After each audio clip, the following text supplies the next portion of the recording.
Question ہے جی، مصنف ابن ابی شیبہ جو حدیث کی مشہور کتاب ہے اس میں ہے کہ اگر تمہاری سواری کھو جائے اور تم ایسی جگہ جہاں تمہارے علاوہ اور کوئی موجود بھی نہ ہو تو یہ کہو کہ اے اللہ کے بندوں میری مدد کرو، یعنی رجال الغیب سے مدد مانگو. اور یہ مصنف ابن شیبہ کا تو نہیں مجھے پتا، وہ احمد بن حنبل کی کتاب الزہد کے اندر غالباً یہ روایت موجود ہے. بعض اس محدثین نے اسے حسن درجے کی کہا ہے. اس کی تعویل آپ پہلے تو کچھ روایتوں کے اندر تو ہے کہ اللہ کے بندوں یہی کہو گے نا، شاہ جی آپ آئیں اسلام آباد سے، یہاں آپ کی موٹر سائیکل گم جائے تو آپ یہی شور بچائیں گے نا، اللہ کے بندوں میری مدد کرو. ظاہری اس باب میں تو بالکل ٹھیک ہے کہ آپ وَتَعَاوَنُوا عَلَى الْبِرِّ وَالتَّقْوَى وَلَا تَعَاوَنُوا عَلَى الْإِثْمِ وَالْعُدْوَانِ. باقی رہا رجال الغیب والا، جس طرح بعض روایتوں میں آتا ہے کہ جی وہ فرشتے ہوتے ہیں، وہ یہ کرتے ہیں، یہ روایتیں دین کی جڑ کاٹنے والی ہیں، اس لیے ہماری کسی مین سٹریم کی کتاب میں موجود نہیں ہے اور قرآن کے بھی خلاف ہے. مسئلہ نمبر میرا 3 ہے دعا صرف اللہ ہی سے. بخاری مسلم میں حدیث موجود ہے کہ چند صحابہ کو دھوکے سے شہید کیا گیا، انہوں نے وفات شہادت کے وقت کہا اے اللہ ہمارے نبی کو ہمارے حال کی خبر کرتے ہیں. میں نے کہا تھا ایک حدیث 3 مسئلے، علم غیب کا مسئلہ، ٹھیک ہے جی، اور حاضر و ناظر کا مسئلہ، ٹھیک ہے جی، اور استعانت کا مسئلہ، تینوں اس میں کور ہوتے ہیں. یہ صحابہ کے عقیدے سے یہ جو روایتیں ہیں نا اس قسم کی اپنی جیب میں رکھیں، ان کو کہیں قرآن اور بخاری اور مسلم کے اسلوب میں جو بات مل بیٹھے گی وہ ہم لیں گے. اس طرح کی روایتیں جو ہیں جن کو کچھ محدثین ضعیف کہتے ہیں، کچھ حسن درجے تک لے جائیں، وہ ان مین سٹریم کی کتابوں کا مقابلہ نہیں کرتے ہیں، نہ اس کی بنیاد کے اوپر آپ نے عقائد رکھ لینے ہیں. دوسری طرف تو یہ کہتے ہیں خبر واحد جو ہمارے پاس بخاری مسلم میں بھی جو خبر واحد ہے اس کو بھی ماننے سے انکار کر دیتے ہیں، اور اپنے بزرگ بابوں کے شرکی عقیدے بچانے کے لیے اس قسم کی غریب روایتیں لے آتے ہیں اٹھا کے. اچھا اگلا کوشچن ہے جی، ہم شیعہ حضرات کی کتابوں سے یا ان کے راویوں سے حدیث کیوں نہیں لیتے، اور اگر وہ بھی ہماری کتابوں سے نہ لیں تو پھر بات کیسے چلے گی؟ شیعہ تو لیتے ہیں جی، شیعہ کی آپ جتنی کتابیں پڑھ کے دیکھیں وہ تو سارا مقدمہ ہی آپ کی کتابوں سے ثابت کر رہے ہوتے ہیں. نہیں لیکن مناظروں میں کہتے ہیں جی ہمارے لیے آپ کی کتابیں بائبل کی طرح ہیں. او ہو سر، تو آپ بھی یہی کہہ رہے ہوتے ہیں نا، آپ بھی تو یہی کہہ رہے ہوتے ہیں نا. مجھے یاد آ گیا، میں 2004 میں گیا نا چائنا، تو میں نے کہا یار یہ سارے چائنیز ایک شکل کے ہوتے ہیں، وہ کہتے تسی بھی سارے ایک شکل کے ہوتے ہو. جس طرح چائنیز اور جاپنیز ہمیں سب ایک شکل کے نظر آ رہے ہوتے ہیں نا، اس لیے کہ وہ ایک خاص ان کا گیٹ اپ ہے. اچھا مجھے یہ بات سمجھ نہیں آئی، لیکن جب میں واپس ایئرپورٹ پہ آیا نا تو مجھے بھی لگ رہا تھا یار یہ کو بندہ انڈیا پاکستان کا لگ رہا ہے، تو میں کہ واقعی ایسی بھی سارے ایک کو جہی نظر آنے ہیں. تو سر سنی بھی تو یہی کر رہے ہیں نا. حالانکہ امام بخاری کے تقریباً 111 راوی شیعہ ہیں. میرا آپ کے ساتھ یہ کلپ ہے کہ امام بخاری نے شیعہ سے حدیثیں کیوں لی. ان میں بڑے اسٹرانگ قسم کے شیعہ بھی موجود ہیں، شیعہ مسجد کے امام بھی موجود ہیں، لیکن صدوق راوی تھے، سچے راوی تھے، ان سے روایتیں لی ہیں. باقی ذرا ایک ڈویژن تو ہو چکی ہوئی ہے. نہیں یہ جو امام بخاری کے جو راوی ہیں جو شیعہ مسجدوں میں امام تھے، یہ مطلب باقاعدہ یہ شیعت کا ایک جو اثنا عشری فرقہ ہے اس کے وجود کے بعد تو نہیں ہے نا؟ نہیں اسی کے بعد ہے نا. جب شیعہ مسجد کی بات کی جا رہی ہے تو مطلب ہے کہ سنی مسجد الگ ہے. امامت کا مسلک رکھتے ہوں گے یہ اتنی ڈیٹیلز تو نہیں آئی ہوئی ہے نا جی. اتنی ڈیٹیلز نہیں آئی ہوئی. اچھا توحید ہر دین میں ہمارا مسلمانوں کا دعویٰ ہے کہ اسلام. اچھا میں اس کو پورا کر لوں نا، ٹھیک لیں آپ. اچھا اپنے اپنے مطلب دی لو، کم از کم ہم غدیر خون کی حدیث بار بار بیان کر رہے ہیں نا، سنی شیعہ کے درمیان کامن ہے، آپ لیں.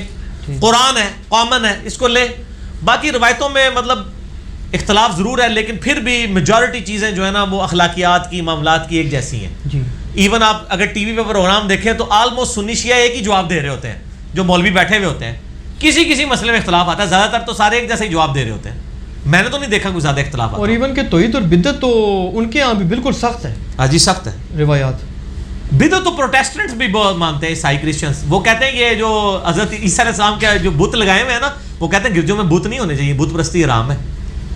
تو ویسے وہ کہتے ہیں کہ میرے پاس ایک پروٹیسٹنٹ تھا نا عیسائی، تو وہ کہتا ہے یہ بدعتی ہیں جو ہے نا کیتھولک جو ہیں، اور ان کو وہ وہابی کہتے ہیں. کیتھولک جو ہے نا پروٹیسٹنٹ کو وہابی کہتے ہیں کیونکہ وہ بدعت اور یہ باتیں. پروٹیسٹنٹ کے آپ کو گرجوں میں حضرت عیسیٰ اور مریم کی مورتیاں نہیں ملیں گی، وہ کہتے ہیں یہ بت پرستی ہے. اچھا ہاں جی اس لیے ان کو وہابی کہا جاتا ہے. اچھا تو میں نے اس کو کہا، میں نے کہا یار آپ لوگوں کا عقیدہ ہے کہ حضرت عیسیٰ علیہ السلام جو ہے وہ اللہ کے بیٹے ہیں. کہتے ہیں استغفر اللہ، یہ تو عقیدہ بڑا غلط ہے. تو میں نے کہا پھر آپ کا کیا عقیدہ ہے؟ کہتا ہے ہمارا تو عقیدہ ہے کہ حضرت عیسیٰ ہی اللہ ہے. ہاں جی. اور مجھے یاد آ گئی، لقد کفر الذین قالوا ان اللہ هو المسیح ابن مریم. وہ بھی کافر ہیں جو کہہ رہے ہیں کہ عیسیٰ ابن مریم ہی اللہ ہے. اس زمانے میں جیکوبائٹس تھے، آج پروٹیسٹنٹ ہیں. اور کیتھولک اس زمانے میں موجود تھے، کیتھولک تو شروع سے ہی تھے، ان کو بھی اللہ نے کہا لقد کفر الذین قالوا ان اللہ ثالث ثلاثہ، وہ بھی کافر ہیں جو کہہ رہے ہیں اللہ تین میں سے ایک ہے۔ اگلا کوشچن ہے جی کہ مسلمانوں کا یہ دعویٰ ہے اور قرآن سے بھی ثابت ہے کہ دین ہمیشہ سے اسلام ہی تھا اور اس میں ہمیشہ سے توحید تھی، تو یہ کیوں کر ممکن ہے کہ اللہ پہلے مذہبوں میں سجدہ تعظیمی کو جائز کر دے جو کہ بنیادی شرک ہے؟ نہیں، شرک نہیں ہے میرے بھائی، ٹو باؤ ڈاؤن شرک نہیں ہے، اس کو شرک ہونا یا نہ ہونے کا فیصلہ آپ نے نہیں کرنا، اللہ نے کرنا ہے، ٹھیک ہوگا جی۔ اگر اللہ کہتا ہے کہ تعظیم کی نیت سے کسی کے سامنے حد رکوع یا سجدے کی حد تک جھکنا جائز ہے تو آپ کو کیا تکلیف ہے؟ اچھا، تھوڑا بہت جھکنا تو اس شریعت میں بھی جائز ہے، سورہ بنی اسرائیل میں ہے کہ اپنے ماں باپ کے سامنے عاجزی کے کندھے جھکا کے رکھو، ٹھیک ہے، یعنی وہ حد رکوع تک نہ جھکے ہوں لیکن ایسے ہوں جیسے آپ کو کوئی بوڑھی سر پھیرنے لگتی ہے تو ہاتھ تو آپ تھوڑا سے کر لیتے ہیں، یہ تو ماں باپ اور بزرگوں کے سامنے بھی جائز ہے، اس کو تو شریعت نے حرام نہیں کیا ہوا۔ تو اسلام واقعی ان الدین عند اللہ الاسلام، ہمیشہ سے اسلام ہے، سجدہ عبادت کبھی بھی جائز نہیں رہا، سجدہ تعظیمی جائز رہا ہے، سجدہ اگرچہ ایک پوسچر ہے، وہ تو کئی ایک پوسچر ابھی بھی ہیں، جیسے ہاتھ باندھ کے کھڑے ہونا، یہ بھی تو ایک پوسچر ہے۔ چلے ہاتھ باندھنے پہ تو آپ کو مسئلہ ہوگا جی، ہم کسی استاد کے سامنے ایسے تو نہیں ہاتھ باندھ کے کھڑے ہوتے، ہاتھ کھول کے تو کھڑے ہوتے ہیں نا، تو اللہ کے سامنے ربنا لک الحمد کہہ کے ہاتھ کھول کے ہی کھڑے ہوئے ہوتے ہیں نا، پھکی تو ساری پوسچر ادھر بھی حرام کوئی نہیں ہوئے ہوئے، صرف ایک ٹو باؤ ڈاؤن کے اوپر بات کی گئی ہے کہ بھئی۔ اچھا لیکن اس میں ایک چیز تھوڑا آپ سے پوچھ رہا ہوں، ایک شیعہ کے مجتہد ہیں جو بڑے توحیدی ہیں، پاکستانی شیعہ تو خیر ان سے زیادہ بہت ہی زیادہ ناراض ہیں، جی وہ فرمانے لگے کہ جی ان سے سوال ہوا نا، یہ سوال ہوا، وہ کہتے ہیں جی یہ کسی شریعت میں بھی جائز نہیں تھا، وہ کہتے ہیں کہ بیسیکلی آدم کو قبلہ بنایا گیا تھا، جیسے ہم نے قبلہ بنا رکھا ہے نا، وہ کہتے ہیں آدم قبلہ تھے، سجدہ اللہ کو تھا۔ نہیں، قرآن کے الفاظ اس کو سپورٹ نہیں کرتے، اسجدوا لآدم، آدم کے لیے سجدہ کرو، ورنہ ہوتا اسجدوا الی آدم، آدم کی طرف کرو، لی آدم ہے سر، عربی تو آتی ہے سب کو، ٹھیک ہے، پریپوزیشن اگر یہ استعمال ہو رہی ہے، یہ تو اسی طریقے سے مسلم شریف کی ایک حدیث ہے کہ نبی علیہ السلام کی قبر مبارک میں سرخ چادر، فی قبری ہی کے الفاظ ہیں، سرخ چادر بچھائی گئی، شبیر بدر صاحب نے ترجمہ کیا نبی علیہ السلام کی قبر کے اوپر بچھائی گئی، حالانکہ اوپر کے لیے تو علا کے لفظ ہوتے ہیں، فی قبری تو نہیں ہوتا، ان دا گریو اور آن دا گریو کتنا فرق ہے؟ تو سر پریپوزیشن تو آتی ہے، نہیں تو گوگل نہیں لحاظ کرے گا تھوڑا، گوگل ہی پاؤ گے نا تسی پٹھے بھی لٹک جاؤ نا، بزرگ پھوکا بھی مار دے رہے ہیں تسبیح پڑھ کے، انہیں پھر بھی ترجمہ وہی کرنا ہے جڑا ہے۔ اچھا یہ یار یہ اپنا دسو، یہ کمپیوٹر تے ایک گوگل کیوں نہیں بزرگاں دے قابو آندا؟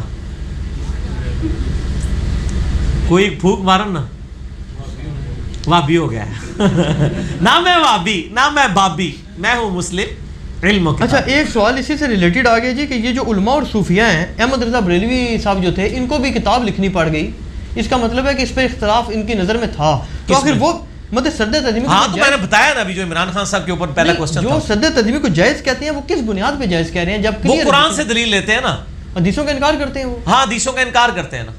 اچھا ہاں، اور ہم نے یہ پھکی رکھی ہوئی ہے اہل قرآن کے لیے جو حدیثوں کا نہیں مانتے ہیں نا، ہم کو ان کو کہتے ہیں کہ سجدہ تعظیمی تو قرآن میں جائز ہے، اب تم اس کی حرمت ثابت کرو قرآن سے۔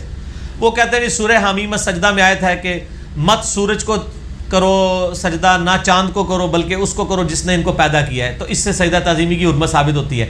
ہم کہتے ہیں یہ اس سے آپ کیسے ثابت کر رہے ہیں جبکہ دوسری جگہ مدنی صورتوں میں بھی ذکر موجود ہے حضرت آدم علیہ السلام کو فرشتوں کا سجدہ کرنے کا، تو یہ آپ کھینچ تان کے ثابت کر رہے ہیں نا، کیونکہ آپ کے بیک گراؤنڈ میں ایک ذہن ہے۔ اور بعض جو دلیر قسم کے منکرین حدیث ہیں نا، وہ کہتے ہیں ہم تو سجدہ تعظیم کو جائز سمجھتے ہیں۔ اچھا ہاں وہ کہتے ہیں، مجھے ایسے لوگ ملے ہیں، ان کو میں سلوٹ کرتا ہوں، 2 نمبر میں سلوٹ نہیں کراں گا، 1 نمبر بڑھو۔ اچھا ایک جو آپ نے بھی بات کی نا اس کی کہ قبر کا بوسہ لینا بھی جائز نہیں ہے، اس میں نے نہیں کہا، ہم سب ڈلوی صاحب نے کہا، اس میں ایک بات اکثر و بیشتر عوامی لیول پہ بھی کہہ دی جاتی ہے، بعض اوقات لوگ جو ہے وہ صوفی ٹائپ لوگ زیادہ کہتے ہیں، وہ کہتے ہیں جی یہ جالت کی باتیں ہیں کہ یار اہل محبت پہ فتوے لگاتے ہو، اہل محبت پہ کون سا فتویٰ لگتا ہے؟ وہ مثال دیتے ہیں کہ جی اگر کسی کی ماں کی قبر ہے یا کسی کے کوئی اکلوتا بیٹا خدا نہ خواستہ کسی کا فوت ہو گیا ہے یا کسی کا جناب کوئی بزرگ ہے یا ویسے ہی کوئی عشق محبت لیلا مجنوں والے قصہ لے لیں، وہ کہتے ہیں جی کوئی اس کی اسی قبر کو کیسے ممکن ہے وہ جائے جا کے وہ 6 فٹ کے فاصلے پہ کھڑا ہو جائے۔ وعلیکم السلام ورحمۃ اللہ وبرکاتہ۔ اور میرے بھائی مسئلہ یہ ہے کہ یہ جو یہ باتیں کر رہے ہیں نا اس قسم کی، ان کو سمجھائیں کہ اللہ کے بندو عقل کے ناخن لو، عشق دے چلے نمبر لے گئے عقل والا انجے ہی عمرہ گالیاں. یہ جو آپ نے ڈاکٹرائن کھڑی کر دی ہے, یہ میرے بھائی ڈاکٹرائن تو نبی علیہ السلام نے نہیں کھڑی کی ہے. ابو داؤد میں, ترمذی میں, ابن ماجہ میں, سنن کبریٰ البیہقی کے اندر, المستدرک للحاکم میں صحیح سند کے ساتھ یہ حدیث ہے کہ ایک شخص ہیرا نامی گاؤں سے کوفے کے پاس سے آیا اور اس نے نبی علیہ السلام کو آ کے سجدہ کیا. قیس بن سعد ان کا نام تھا. آپ اپنا سر اٹھا, یہ کیا کر رہا ہے؟ ان کے رسول صلی اللہ علیہ وسلم, میں وہ کوفے گیا تھا نا, نجدیوں کے شہر, یہ نجدی میں کہہ رہا ہوں کیونکہ کوفے والے نجدی ہیں اصل میں, وہاں پہ میں نے دیکھا لوگ اپنے سردار کو سجدہ کرتے ہیں. تو آپ تو اللہ کے نبی ہیں, آپ زیادہ حقدار ہیں کہ ہم آپ کو سجدہ کریں. تو آپ نے فرمایا جب میں فوت ہو جاؤں گا تو میری قبر سے گزرو گے, کیا میری قبر پہ بھی سجدہ کرو گے؟ کہا نہیں یا رسول اللہ. تو فرمایا پھر مجھے کیوں کر رہے ہو؟ اگر میں سجدہ جائز سمجھتا تو بیویوں سے کہتا کہ اپنے خامدوں کو سجدہ کریں اس حق کے سبب جو اللہ تعالیٰ نے ان کے لیے رکھا ہے. تو اس سے ابھی نے تو نہیں کہا یا رسول اللہ یہ تو محبت کا سجدہ ہے, محبت والوں کے پہ تو فتویٰ ہی نہیں لگتا. یہ تو آڑے بابے ہی کہندے نے, صحابہ کرام نہیں سرے کہندے کہ محبت والوں پہ فتویٰ نہیں لگتا. محبت کی ابتدا اور انتہا نبی صلی اللہ علیہ وآلہ وسلم کے مبارک قدموں تک پہنچنا ہے. آپ صلی اللہ علیہ وآلہ وسلم کی مبارک تعلیمات ہیں, ٹھیک ہے جی. اس کے علاوہ جو بھی محبت کے کرائٹیریا ہیں وہ ردے کی ٹوکری میں. یہ بات ذہن میں رکھیے گا. اگر نبی علیہ السلام ایک چیز سے منع فرما دے, آپ کو کہ جی میں پھر بھی سجدہ کروں گا, جس طرح اعلیٰ حضرت نے ایک شعر کہا ہے, سر سوئے روزہ جھکا پھر تجھ کو کیا, دل تھا ساجد نجدیا پھر تجھ کو کیا. وہ کہتا ہے میں روزہ رسول کے سامنے جب سر جھکایا نا تو میں دل سے تو حضور کو سجدہ کر رہا تھا. ان طرح ان کو بھی خیال تھا کہ فزیکلی حضور کو سجدہ نہیں کرنا ہوتا, حرام ہے. تو کہتے ہیں میں دل سے سجدہ کر رہا تھا. تو میں اس پہ کہتا ہوں بڑا چنگا کام کیتا ہے اللہ دے بندے ہو, نبی تو دل خوش کیتا ہے اس طرح. وہ نبی جو چھوٹی چھوٹی بات کے اوپر اتنی گرفت فرمائے. مسلم شریف کی حدیث, ایک صحابی کہہ رہا ہے من یطع اللہ ورسولہ فقد رشدا, جو اللہ اس کے رسول کی اطاعت کرے وہ کامیاب ہوا. ومن یعصہما, اور جو ان دونوں کی نافرمانی کرے فقد غوا, وہ گمراہ ہو گیا. اور آپ فرمانا بئس الخطیب انت, کتنا برا خطیب ہے وہ تو نے یہ کیوں کہا کہ ان دونوں کی, تجھے چاہیے تھا تو کہتا اللہ اور اس کے رسول کی, تو نے دو کیوں کہا؟ یہاں آپ کے بزرگ کہتے ہیں ہک ہے, ہک ہے, ہک ہے, جیڑا ہک کی ڈھوں آنکھے او کافر و مشرک ہے. اور نبی علیہ السلام کیا فرما رہے ہیں, جیڑا ڈھوں کی ہک آنکھے او کافر و مشرک ہے. تو اچھا اسی لیے آپ دیکھیں انہوں نے شعر لکھے علم بس کری ہوں یار, ان کو پتہ ہے علم ہماری موت ہے. اور قرآن کیا کہتا ہے, قل رب زدنی علما. اے نبی آپ بھی اللہ کے حضور دعا کی ہے کریں کہ اللہ میرے علم میں اضافہ کر دے. قل هل يستوي الذين يعلمون والذين لا يعلمون انما يتذكر اولو الالباب. اے نبی فرما دیجئے علم والے اور بغیر علم والے برابر نہیں ہو سکتے, نصیحت تو حاصل نہیں کرتے مگر عقل والے. یہ عقل علم یہ ساری باتیں, انما یخشى اللہ من عباده العلماء, اللہ کی معرفت صرف اہل علم کو. یہ ساری آیتیں جو ہیں, یہ آیتوں میں تو کہیں عشق اور چلے تے تواڈے چل ایسے چلے ہی ہو, ایسے صحیح کہندے نے عشق دے چلے نمبر لے گئے اور نمبر اتنے ہی نے انہوں دے, ناچن گے تے ویلا سٹیاں جان گیاں, آخرت عشق دے چلے دی پھینٹی لگ جانی جے. عشق اور محبت وہی ہے جو نبی صلی اللہ علیہ وآلہ وسلم کی تعلیم فرمائی ہوئی ہے.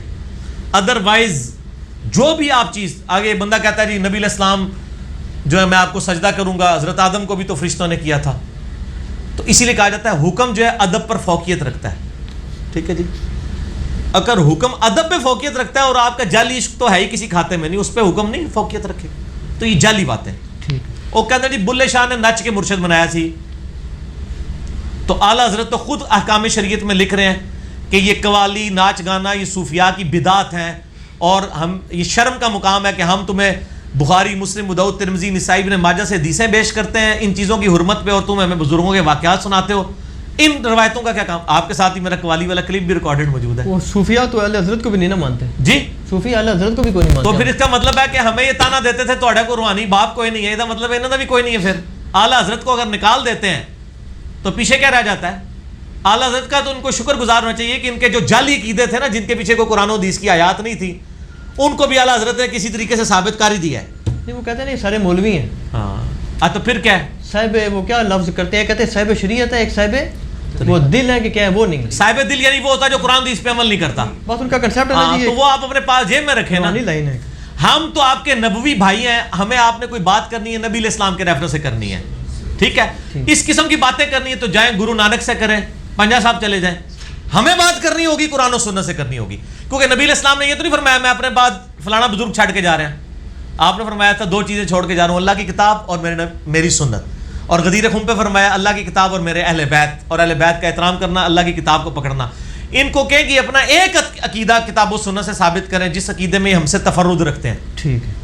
اگر یہ کہتے ہیں اللہ ایک ہے تو وہ ہم بھی مانتے ہیں, جی. یہ عقیدہ نہ ثابت کریں. انہوں نے جو عقیدے اپنے جعلی بنایا نا, کوئی ایک عقیدہ قرآن و سنت سے ثابت کریں, نہیں ثابت کر سکتے اللہ کے فضل سے.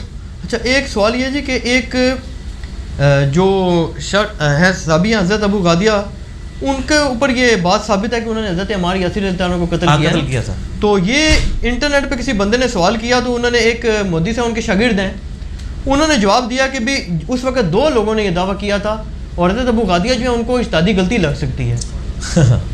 نہیں وہ یہ کیا کہتے ہیں ابو الغادیہ نے عمار کو قتل نہیں کیا. وہ کہتے ہیں کہ ابو غادیہ نے خود مانا کہ میں نے کیا, لیکن عین ممکن ان کو غلطی لگی ہو کیونکہ ایک اور شخص بھی تو دعوے دار ہے. وہ کہتے ہیں ایسی مثالیں ہمیں دور نبوت میں بھی ملتی ہیں, تو لازمی وہ کہتے ہیں کہ یہ بدری جو ہے نا ان کا جنبی ہونا ممکن نہیں ہے. اچھا یہ مکمل ہو رہا ہے, آپ کر لیجئے گا, پھر پہلے یہ سوال ہو. اچھا انہوں نے سر ان کا سوال ہو چکا ہے, آپ کا سوال بعد میں لیتا ہوں میں. ان کا سوال ہو چکا ہے, اس کے بعد آپ کا سوال لے لیتے ہیں. ٹھیک ہے. انہوں نے سوال کیا ابو الغادیہ کے بارے میں کہ انہوں نے عمار بن یاسر کو قتل کیا تھا. مسند احمد میں حدیث ہے کہ عمار کا قاتل اور مال لوٹنے والا دوزخ میں ہے. شیخ البانی بھی اس حدیث کو صحیح کہتے ہیں, غلام مصطفیٰ ظہیر صاحب بھی کہتے ہیں صحیح ہے. وہ کہتے ہیں وہ صلح حدیبیہ کا صحابی ہے, اس کو وہ چیز کور کر دے گی, جس طرح تعویلات کرتے ہیں. مسند ابی الغادیہ موجود ہے, مسند احمد کے اندر ایک چیپٹر جس میں ابو الغادیہ کی حدیثیں ہیں. مسند حدیث کی اس کتاب کو کہتے ہیں جس میں حدیثیں صحابہ کے ناموں کے اگینسٹ ہوں. اس میں ابو الغادیہ خود مان رہے ہیں کہ مجھ سے عمار کا قتل ہو گیا اور وہ شرمندہ ہیں. جی ٹھیک ہے. شرمندگی, قتل ہونا, اس سے وہ وعیدیں ختم نہیں ہو گئی ہیں. شیخ البانی نے پوری بحث کی ہے کہ وہ وعید اس چیزوں سے ختم نہیں ہو جائے گی, وہ اللہ کا معاملہ ہے, آخرت میں ہم نہیں آخرت کا فیصلہ کرتے. ہم یہ کہتے ہیں کہ آپ کم از کم یہ جھوٹ نہ بولیں کہ ابو الغادیہ نے مارا نہیں تھا. ٹھیک ہو گیا جی. جو سچائی ہے وہ اپنی جگہ موجود ہے, اس سے کوئی یعنی روگردانی نہیں کر سکتا. باقی رہا شرمندگی, تو صرف ابو الغادیہ نہیں, حضرت عمر بن عاص بھی صحیح مسلم میں آتا ہے کہ موت کے وقت روتے تھے کہ میں نے حضرت علی کے خلاف جو لڑائی کی ہے غلط کی ہے, میں نے کربلا والے ریسرچ پیپر میں ڈالا ہے. آخری وقت میں تو بڑے لوگوں کو اپنی غلطیاں یاد آ جاتی ہیں, اور جب وہ آخری وقت میں کرتے ہیں تو اس کا مطلب ہے ہمارے پمفلٹ کو سپورٹ کر کے جا رہے ہیں نا کہ ان سے مس ہینڈل ہوئے ہیں معاملات. باقی اس میں توہین اور وہ فتویٰ بازی والا کام نہیں کرنا چاہیے. ٹھیک ہے. تو میرا خیال ہے میں نے کلیئر کر دیا. اگر اس میں پھر بھی کوئی چیز ہے تو اس حوالے سے اس کوشچن میں کوئی چیز رہ گئی ہے تو آپ ڈسکس کریں. نہیں وہ یہ کہہ رہے تھے, کہتے ہیں کہ جو حضرت عمار جب شہید ہوئے نا تو 2 بندوں کا دعویٰ تھا. اور سر میں بتا رہا ہوں مسند ابو الغادیہ میں ابو الغادیہ خود کہہ رہے ہیں کہ مجھ سے مرا ہے. نہیں یہ تو وہ مانے ہیں. ہاں تو پھر وہ مان رہے ہیں, لیکن کہتے ہیں کہ ہمیں یہ لگتا ہے کہ ان کو غلطی لگی ہوگی کیونکہ وہ بدری تھے. ایڈی بڑی او دیکھو, اور پھر تو واشی میں بھی غلطی لگی ہوگی, ہو سکتا ہے واشی نے نہ ہی ماریا ہوئے. اور خدا دا نا جی اللہ کے بندو, اے بندہ ماریا انہیں, اے کوئی ایسا میسا نہیں کیتا ایڑا بھول گیا. نہیں کہتے جنگی میدان میں وہ کہتے ہیں اور سر اللہ دے وہ بندے ہو نہیں پتہ لگتا. اور نہیں اور سر مسند احمد میں الفاظ ہیں, سنیں میری طرف بتوجہ, مسند احمد میں الفاظ ہیں, میں نے آپ ریسرچ پیپر میرا کربلا والا پڑھیں, اس میں وہ الفاظ ہیں, وہ کہتے ہیں میں نے عمار ابن یاسر کو دیکھا کہ وہ ایک شخص کے بارے میں زبان درازی کر رہا تھا. اس شخص کا نام میں نے نہیں بتانا کیونکہ مسند احمد میں بھی اسے فلاں لکھا ہوا ہے. ٹھیک ہے, تو انو بھائی میں دس دیں گا. تو وہ کہتے ہیں میں نے اسی وقت نیت کر دی اینو میں نہیں چھڑنا. ٹھیک ہے جی. پھر کہتے ہیں میں نے دیکھا علیحدگی میں, جب اس کو جنگ میں پایا تو میں نے اسے قتل کر دیا. وہ تو پورا یعنی پلان بنا کے انہوں نے قتل کیا. کہتے ہیں بعد میں یعنی مجھے اس کی شرمندگی ہوئی. اچھا بندہ تو مر گیا نا. نبی علیہ السلام نے یہ نہیں فرمایا تھا کہ غلطی سے مارے گا یا بغیر غلطی, آپ نے فرمایا تھا عمار کا قاتل دوزخ میں, بس. وہ اس نے جان بوجھ کے مارا, غلطی سے مارا, جو بھی آپ جھوٹ سچ بولنا چاہتے ہیں, یہ نبی علیہ السلام سے بحث کیجیے گا قیامت الدن. ہمیں نبی علیہ السلام نے فرمایا کہ عمار کا قاتل اور مال لوٹنے والا دوزخ میں ہے. آپ نے نٹی گٹی نہیں کی کہ اس سے غلطی ہو جائے گی, فلانا ہو جائے گا, یہ ہو جائے گا, وہ ہو جائے گا. یہ آپ جھوٹی وکالت نہ اس کی طرف سے کریں. ٹھیک ہے. نبی علیہ السلام کے منہ مبارک میں آپ لقمہ داخل نہ کریں. یہ چائے آ گئی ہے, اس کو بند کر دیجئے. چائے کے انشاءاللہ تعالی وقفے کے بعد باقی سوالات کا سلسلہ شروع کرتے ہیں. جی ہارون بھائی, یہ ہارون بھائی ہمارے الحمدللہ آئے ہوئے ہیں راول پنڈی سے, شمس آباد سے, اور ماشاءاللہ یہ بلائنڈ کمیونٹی کو ریپرزینٹ کر رہے ہیں اس حوالے سے کہ ماشاءاللہ انہوں نے قرآن حکیم مکمل جو ہے وہ ان کی لینگویج کے اندر ٹائپ کیا ہے. اللہ تعالیٰ ان کو جزائے خیر دے اور ان کی ایفرٹس کو قبول کرے. تو یہ بھی ایک کوسچن کرنا چاہتے تھے تو میں نے کہا کہ یہ خود مجھ سے 1 to 1 کوسچن کر لیں اس حوالے سے. تو جی ہارون بھائی اپنا کوسچن ریپیٹ کریں آپ. بسم اللہ الرحمن الرحیم. علی بھائی 2 الفاظ میں سب سے پہلے میں آپ کا شکر گزار ہوں کہ میں پہلی بار آپ کی تقریب میں آیا ہوں اور آپ نے مجھے اس قدر عزت سے نوازا ہے. اللہ تبارک و تعالیٰ آپ کی عزت میں اضافہ فرمائے. آمین. میں نے آپ کا ایک وہ 71B مسئلہ جو ہے وہ سنا تھا رفع یدین کے حوالے سے. اس 70B ہے وہ. جی 70B. ہاں جی. اس حوالے سے میں آپ سے جو ہے وہ ایک کوسچن کرنا چاہ رہا تھا کہ آپ نے ایک حدیث بیان فرمائی تھی جس میں کچھ وہ گھوڑے کی دموں کا ذکر تھا. جی. تو وہ جو ہے وہ بعد میں نے ایک دوست سے جب ڈسکس کی تو اس نے مجھے کہا کہ جی یہ 2 احادیث جو ہیں وہ اکٹھی ہیں. ایک جو ہے وہ ایک حدیث یہ لوگ پڑھتے ہیں جس میں سلام کا ذکر ہے کہ سلام کے وقت. دوسری حدیث جو ہے وہ اس کا سنیریو بھی بالکل مختلف ہے. وہ ساری حدیث بالکل ڈیفرنٹ ہے اور اس حدیث میں جو ہے وہ رفع ایدیکم اس طرح کے الفاظ ہیں کہ ہاتھوں کو اٹھاتے کیوں. اور اس حدیث کے پورے سنیریو کو پڑھنے سے پتہ چلتا ہے کہ وہ قیام اور رکوع والے رفع یدین کی ممانعت کا ذکر تھا. تو اس حوالے سے ذرا تھوڑی سی وضاحت فرما دیں. تھوڑی کنفیوژن تھی کہ یہ کیا معاملہ ہے. ہاں جی میرے بھائی مسئلہ یہ ہے کہ یہ جو یعنی ان کا جو ایکسکیوز ہے نا اس کو میں نے آلریڈی اگر آپ غور سے سنیں نا 70B مسئلہ جو ہے نا میرا رفع الیدین سے متعلق فرقہ وارانہ نظریات کا تحقیقی جائزہ اس میں نے ان کے جتنے لیم ایکسکیوزز ہیں نا ان کو بڑا کھول کے بیان کیا ہے. 8 ان کے بڑے بڑے ایکسکیوزز تھے. کبھی کہتے ہیں وفات تک دکھائیں, کبھی کہتے ہیں جی آپ دکھا دیں خلفائے راشدین سے دکھائیں, کبھی کہتے ہیں جی وہ مدینہ شریف میں ختم ہو گیا تھا مکہ شریف کے اندر تھا. اس قسم کی جتنی ساری چیزیں میں نے ایک بڑی ترتیب کے ساتھ بیان کی تھی. اسی میں نے اس ایشو کو بھی ایڈریس کیا تھا کہ صحیح مسلم میں اوپر تلے 4 حدیثیں ہیں. پہلی بات ہے کہ مسلم شریف کا علم بھی تو ان کو ہونا چاہیے نا کہ مسلم شریف کس اسلوب میں لکھی گئی ہے.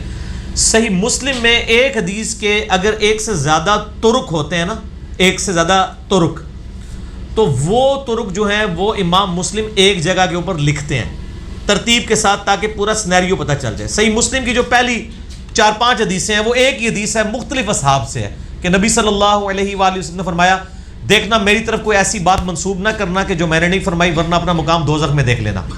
یہ حدیث حضرت علی سے بھی ہے, مغیرہ ابن شعبہ سے بھی ہے, حضرت ابو ہریرہ سے بھی ہے, حضرت عبداللہ ابن عباس سے بھی ہے, انس ابن مالک سے بھی ہے. اتنے اصحاب سے ہیں وہ ساری ایک جگہ جمع ہے. یہ جو حدیث ہے نا جابر بن سمرہ رضی اللہ تعالیٰ عنہ سے ہے گھوڑوں کی دموں والی حدیث. یہ 4 حدیثیں ایک ہی چیپٹر کے اندر اس کے اوپر ایک ہی باب ہے امام نبوی نے باندھا ہوا ہے اکٹھی لکھی گئی ہیں. 2 کے اندر کانٹیکسٹ موجود نہیں ہے, 2 کے اندر موجود ہے. ہم بغیر کانٹیکسٹ والی کو لے لیتے ہیں. اس کے اندر کب لکھا ہوا ہے کہ یہ ہاتھوں کا اٹھانا اس وقت تو ہاتھوں کا اٹھانا ہے کہ رکوع میں جاتے وقت یا رکوع سے اٹھتے وقت, اس طرح کی تو کوئی تفصیلات اس کے اندر موجود نہیں ہے. اس میں یہ ہے کہ میں تمہیں دیکھتا ہوں کہ تم سرکش گھوڑوں کی دموں کے مانند ہاتھ اٹھاتے ہو, اس طریقے سے ہاتھ مت اٹھایا کرو. انہوں نے کیسے ڈیڈکٹ کر لیا کہ اس سے مراد رکوع میں جاتے وقت اور رکوع سے اٹھتے وقت پہلا رفع الیدین ہے. اگر یہ مراد لے لیا جائے تو اس میں پہلا رفع الیدین بھی داخل ہو جائے گا, ان کے عید کے رفع الیدین بھی داخل ہو جائیں گے, نماز وطر کا رفع الیدین بھی داخل ہو جائے گا. یہ ان کو دعوی باطل ہے.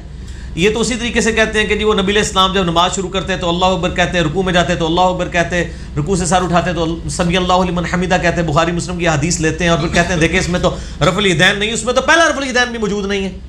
تو اس میں نہ پہلے اس میں اگر ہوتا نا کہ پہلا رفع الیدین آپ سے فرماتے کہ ٹھیک ہے اس کے بعد والے نہ کرو تو ہم بعد مان لیتے. اس میں الفاظ ہے ہاتھ کیوں اٹھاتے ہو, ہاتھ اٹھانا کس موقع پہ ہے, کیا رفع الیدین ہے یا ویسے ہاتھ اٹھانا ہے, کھجلی کرنا ہے. اس کو اگلے 2 طرق جو ہے نا اس کو ویریفائی کر رہے ہیں اور اس میں الفاظ ہیں کہ وہ آپ صلی اللہ علیہ وآلہ وسلم فرمایا اپنے دونوں ہاتھ اپنے زانوں پر رکھو, سلام پھیرتے وقت صرف دائیں بائیں سلام کر لو. یہ حدیث صرف صحیح مسلم میں نہیں ہے, یہ حدیث ابو داؤد میں بھی موجود ہے, سنن نسائی میں بھی موجود ہے. اس کے اوپر باقاعدہ باب باندھے ہیں محدثین نے, ابو داؤد نے اور نسائی نے کہ سلام پھیرتے وقت ہے. یہی باب صحیح ابن خزیمہ میں, ابن حبان میں موجود ہے. اور امام بخاری کی جو کتاب ہے جز رفع الیدین اس میں انہوں نے اسی حدیث کے کانٹیکسٹ میں لکھا ہے کہ ان لوگوں کو اللہ کے عذاب سے ڈرنا چاہیے جو اس حدیث کو رفع الیدین کے اوپر لگا کے اس کی منسوخیت کا دعویٰ کرتے ہیں، وہ ڈرتے نہیں ہیں کہ اللہ کا عذاب ان کے اوپر آ جائے کہ وہ حدیث کی تعریف کر رہے ہیں. یہ امام بخاری نے سر لکھا ہے جز رفع الیدین میں ہارون بھائی. جی ٹھیک ہو گیا. پھر ان کے گھر کی گواہی یہ ہے کہ مولانا تقی عثمانی جو مفتی اعظم پاکستان مانے جاتے ہیں دیوبند کے، انہوں نے دروس ترمذی میں باقاعدہ ان کے دروس چھپے میں انہوں نے کہا ہے کہ یہ علمی خیانت ہے ترک رفع الیدین کے اوپر مسلم شریف کی ان حدیث کو پیش کرنا، کیونکہ ان کو پتہ ہے کہ وہ خیانت کر رہے ہیں ان کے علماء. پھر بریلویوں کے مفتی احمد جہاں نعیمی صاحب نے جال حق کتاب لکھی ہے، دنیا جان کی وہ ہر لیم ایکسکیوز لے آتے ہیں اپنے آپ کو صحیح ثابت کرنے کے لیے. انہوں نے رفع الیدین کے ترک پہ جتنے دلائل لکھے ہیں نا، اس دلیل کی ذکر تک نہیں کیا انہوں نے، ورنہ تو پہلے نمبر پہ لے کے آتے. ان کو بھی پتا تھا کہ یہ اس طریقے سے، اور ہمیشہ سے محدثین ان چیزوں کا جواب دیتے ہیں کہ انہوں نے یہ اسی طریقے سے ہارون بھائی جس طرح آپ پوچھیں نا تراویح کتنی ہوتی ہے، کہتے ہیں 20، کہتے ہیں کس طرح، کہتے ہیں تراویح، وی آ گیا بچ تو تراویح وی ہو گیا. اس میں رفع ایدیکم، وہ تو تھپڑ مارنے کے لیے بھی کسی کو ہاتھ اٹھایا جائے تو وہ بھی رفع ایدیکم ہی ہوگا. ٹھیک ہے، ہاتھ اٹھانے کا محل لکھا ہی نہیں ہوا کہ رکوع میں جاتے وقت، رکوع سے اٹھتے وقت، اس طرح کی کوئی تفصیل نہیں لکھی ہوئی ہے. خام خواہ اس طریقے سے اپنا لقمہ قرآن و سنت کے منہ میں ڈالنا یہ بالکل دشمنی ہے. اور آپ میرے اس کے علاوہ بھی کلپ دیکھیں، انہوں نے جدھر جدھر بھاگے ہیں نا جی، میں نے ادھر ادھر ان کے پیچھے گیا ہوں. انہوں نے کہا جی مناظرہ ہوا، میں نے جز رفع الیدین سے مناظرہ ثابت کیا ہے رفع الیدین کے اوپر امام حنیفہ کا حدیث کی کتابوں سے. پھر یہ کہتے ہیں نہیں خوابوں میں بزرگوں کے اشارے ہوئے ہیں. میں نے سنن دارقطنی سے صحیح سند سے، سند کی تو ضرورت نہیں ہے، امام دارقطنی خود کہہ رہے ہیں کہ میرا استاد جب مجھے رفع الیدین کی حدیثیں لکھواتا تھا تو کہتا تھا بیٹا ساتھ یہ بھی لکھ کہ میں بھی پہلے حنفیوں کے مذہب پہ تھا، اہل کوفہ کے. حنفی تو لفظ بھی استعمال ہوتا ہے.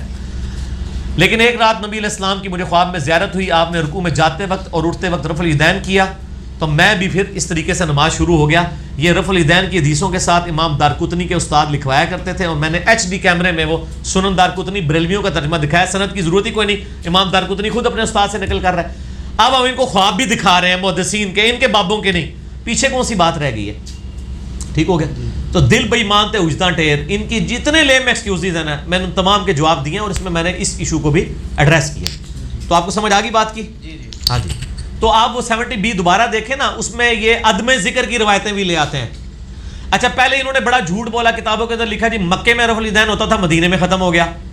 ہم نے بتایا کہ رفع الیدین کی ساری حدیثیں ان صحابہ نے روایت کی ہیں جو فتح مکہ کے بعد مسلمان ہو رہے ہیں. فتح مکہ ہوتا ہوا ہے 8 ہجری کے اندر، کیا یکم ہجری میں فتح مکہ ہو گیا تھا؟ اور اس میں غزوہ تبوک کا صحابی ہے بخاری مسلم میں، مالک بن حویرث، جو کہتا ہے کہ میں صرف نبی علیہ السلام کو ملنے کے لیے آیا، 20 دن آپ کے ساتھ رہا. صحیح بخاری 631 نمبر حدیث ہے. آپ نے جاتے وقت مجھے نصیحت کی، صلو کما رأیتمونی اصلی، دیکھنا نماز اس طرح پڑھنا جس طرح مجھے پڑھتے ہوئے دیکھتے ہو. اور وہ رفع الیدین کی حدیثیں روایت کر رہے ہیں بخاری مسلم میں، جس نے صرف حضور کی صحبت اس لیے کی کہ میں آپ سے دین سیکھوں. غزوہ تبوک کے موقع کے اوپر، غزوہ تبوک کے موقع کے اوپر، غزوہ تبوک کے بعد تو نبی علیہ السلام 1-1.5 سال زندہ رہے. اور پھر یہ اتنی توہین کرتے ہیں، یہ کہتے ہیں ہاں جی اس وقت تک تو ثابت ہے. ان کو کہیں کہ نبی علیہ السلام پوری زندگی گھوڑوں کی دھوموں والا کام کرتے رہے، نعوذ باللہ. یہ بھی میں نے اس میں ہارون بھائی بتایا تھا کہ اللہ اپنے نبی سے کوئی ایسی سنت نہیں کروائے گا جس کو اتنے سخت الفاظ میں بعد میں کنڈیم کیا ہو. اس کا کیا جواب دیں گے؟ کیا نعوذ باللہ نبی علیہ السلام اپنی 63 سال کی مبارک زندگی میں جو ہے وہ 63.25 سال تک بقول ان کے کہ نہیں بالکل اینڈ پہ چھوڑا تھا، 63.25 سال تک گھوڑوں کی دھوموں والا کام کرتے رہے، نعوذ باللہ من ذالک. ہم نے چیلنج کیا ہے کہ نبی علیہ السلام کی کوئی ایک سنت بھی ایسی نہیں ہے جو منسوخ ہوئی ہو بعد میں اور اس کے بارے میں نبی علیہ السلام نے کبھی سخت الفاظ استعمال کیے ہوں اور اتنے سخت الفاظ ہوں. انہوں نے جھوٹ بولا ہے، اور یہ جھوٹ محدثین شروع سے پکڑتے آئے ہیں، اور خود ان کے اپنے علماء کی جرت نہیں. میں آپ کو بتاؤں مولانا تقی عثمانی صاحب نے ایک اور بڑی جرت کی ہے. انہوں نے کہا جی تفسیر ابن عباس میں لکھا ہوا ہے قد افلح المؤمنون الذین هم فی صلاتهم خاشعون. یہ کہتے ہیں جی اس کی تفسیر میں تفسیر ابن عباس ملتی ہے، اس میں لکھا کہ نماز میں خشوع وہ کرتے ہیں جو رفع الیدین نہیں کرتے. پہلے ہم ان کو پھکی دیتے ہیں کہ آپ عید کی نماز میں کیوں پھر رفع الیدین کر کے اپنا خشوع خضوع برباد کرتے ہو اور نماز وتر میں، اور یہ پھکی امام بخاری نے بھی دی ہوئی ہے جز رفع الیدین میں. اب تقی عثمانی صاحب نے کہا کہ جی وہ تفسیر ابن عباس تو ثابت ہی نہیں ہے، جعلی روایتیں پیش کرتے رہے، وہ تفسیر ہی ثابت نہیں ہے. اور وہ لاجیکلی پھر کیسے ثابت ہوگی؟ اگر ایک چیز نماز کا سکون جڑے تھے پیڑے اور لاہور بھی پیڑے، یہ کیسے ہو سکتا ہے کہ عام نماز میں سکون برباد ہو رفع الیدین سے، اور جو نماز پڑھنی سال کے بعد ہے اس میں آپ کا سکون نہیں برباد ہو رہا؟ اور اللہ کے بندے وہ کوڑ ماریا کرو جڑے کو ہضم بھی ہو من. ٹھیک ہے نا. میں اس لیے ان کو کہتا ہوں میں آپ کے ہر مسئلے کے ساتھ انجینئرنگ کرتا ہوں، الزامی جواب دیتا ہوں. آپ اگر یہ جواب دیں گے میں یہ جواب دوں گا، آپ وہ جواب دیں گے میں یہ جواب دوں گا، الٹیمیٹلی آپ ہاتھ اٹھا لیں گے. وہ تائیں کہنا جناب علی نو سنیا کرو گمراہ ہو جاؤ گے, اور علی کہنا سارے نو سنیا کرو ہدایت پہ آ جاؤ گے, تو ہمیں پتہ لگے گا کوڑ مار رہے جے. ہم تو کہتے ہیں کہ باقیوں کو سنیں پھر ہمیں سنیں, آئے یہ علم کا میدان ہے, آ کے فیصلہ کریں. اور صحیح مسلم آپ خود کھول کے پڑھیں, انٹرنیشنل نمبر کے مطابق 969 سے لے کے 971 تک یہ 4 مسلسل حدیثیں ہیں.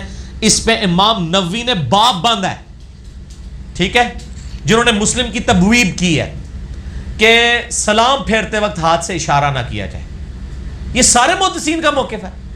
یہ تو کسی کے دماغ میں بھی یہ بات نہیں آئی تھی, جو اب ان کے دماغ میں نئے نئے قصے کہانیاں آنا شروع ہو گئی ہیں اور اس طرح کی چیزیں جو ہیں وہ پروپیگیٹ کرتے ہیں. ان کے اوپر تو بڑی بڑی وعیدیں لوگوں نے بیان کی. تو ہمارا مقدمہ ٹوٹیلٹی میں الحمدللہ کلیئر ہے. ہمیں کوئی, اور پھر ہمارا تو دعویٰ ہے کہ سنی اور شیعہ کا کتابوں کا اجماع ہے رفع الیدین کے اوپر, اور کھول کے دیکھ لیں آپ. اچھا علی بھائی, اس میں تو گزارش کروں نا, اس پہ ایک نئے انداز سے بھی اعتراض آیا ہے نا. یہ جو آزاد خیال علماء نے جیسے قاری انیف ڈار صاحب وغیرہ, جن کا بظاہر کوئی تعصب بھی نہیں ہے نا, بلکہ وہ تو جو روایتی دیوبندی بریلی علماء ان سے ان کی بڑی ٹسل چلتی رہتی ہے.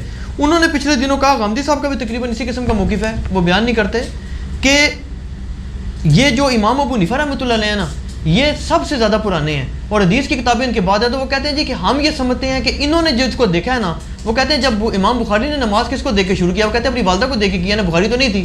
تو وہ کہتے ہیں ہم نہیں یہ بات مان سکتے. یہ رود مار رہے ہیں اس لیے کہ ان کو کہ بخاری کی تو کتاب صحیح بخاری موجود ہے, امام حنیفہ کی کتاب لیں پھر اگلی بات کریں. شڑول تو نہ ماریں, کوئی لاجیکل بات کریں نا. پرانے تو امام ابو حنیفہ پیدا ہوئے 80 ہجری میں, ان سے پہلے جو 80 سال کے لوگ ہیں وہ پرانے نہیں ہیں.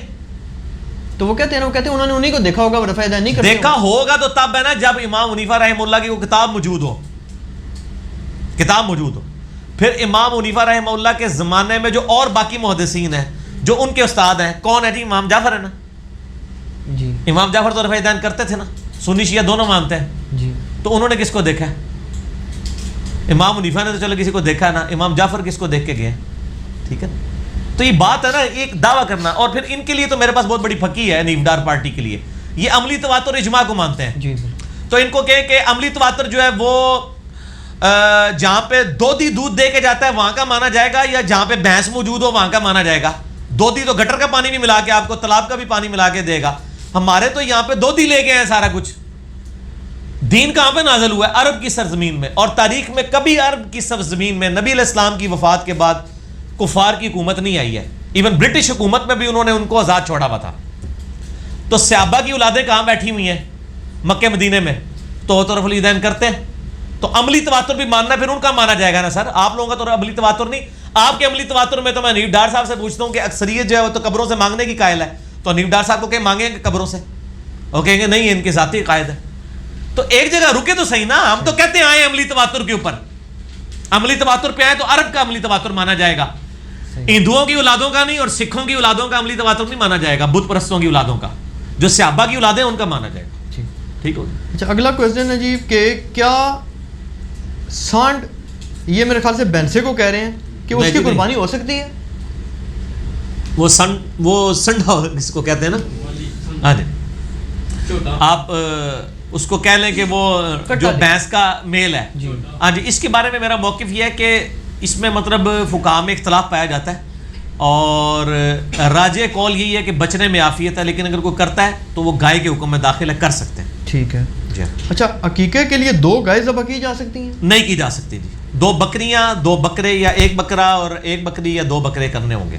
ٹھیک ہے. گائے کوئی ثابت نہیں نا, گائے میں حصہ رکھ سکتے ہیں, پوری جان دینی ہوگی. بخاری میں حدیث ہے کہ بچے کی جان گروی ہوتی ہے اس کے. اگلا کویسچن موجودہ دور کے حساب سے بہت کریٹیکل ہے کہ آج کل یہ بات ہر گھر میں ہوتی ہے, اور اب مذہبی طبقہ بھی کافی حد تک یہ بات کرنے لگ گیا ہے کہ بھی آپ ووٹ جس کو مرضی دیں, کسی شخص کا ذاتی کردار اس کا ذاتی معاملہ ہے. تو یہ بات درست ہے؟ یعنی مطلب آپ کو پتہ ہے کہ یار کسی شخص کا ذاتی کردار کچھ اور ہے, تو آپ کو باقی نہیں پتا. میرا موقف بھی یہی ہے کہ آپ جس کے ذاتی کردار کے اوپر بات کر رہے ہیں, آپ کا اپنا ذاتی کردار کیا ہے پہلے تو یہ بتائیں نا. یہ لوگ کہتے ہیں جی وہ حکمران جو ہے وہ بڑا نیک شریف پرہیزگار عمر بن عبدالعزیز آ جائیں. او میرے بھائی, بکریوں میں سے ایک بکری نکلے گی نا حکمران کے طور پہ. جس طرح کی ان پٹ ہے وہی آؤٹ پٹ ہوگی نا. ہم سب کیا ہیں کہ سارے پاک و صاف ہیں, انہی میں سے حکمران چنے جائیں گے نا. تو جڑا کٹو گے وہی لال نکلتا جائے. ٹھیک ہے نا جی. میں نام لیے بغیر بات کرتا ہوں. جو لوگ آف شور کمپنیوں کی بات کرتے تھے ان کی اپنی کمپنیاں نکل آئیں, ان کے دائیں بائیں کے لوگوں کی کمپنیاں نکل آئیں, ٹھیک ہے نا جی. پھر انہوں نے کہا نہیں ایک اچھی بدعت بھی ہوتی ہے, ایک بری بدعت بھی ہوتی ہے, اچھی کمپنی بھی ہوتی ہے, بری کمپنی بھی ہوتی ہے. اور پہلے وہی لوگ کہتے تھے نہیں آف شور کمپنی تو بناتا ہی وہ ہے جس نے چوری کا مال چھپانا ہو. پھر ڈیفینیشنیں بدلنا شروع ہوگی. میرا موقف یہ ہے کہ ذاتی کردار کسی کا سب کا ہی برا ہو, آپ کو کسی نہ کسی فارم میں نظر آ جائے گی کمزوری. آپ اپنے گریبان میں بھی جھانکیں, آپ میں بھی ہے, ان میں سے بہتر دیکھ لیں. جو میں اکثر کہتا ہوں, میرا ووٹ کے اوپر ایک کلپ بھی آ چکا ہے, ہزاروں لوگ دیکھ چکے ہیں.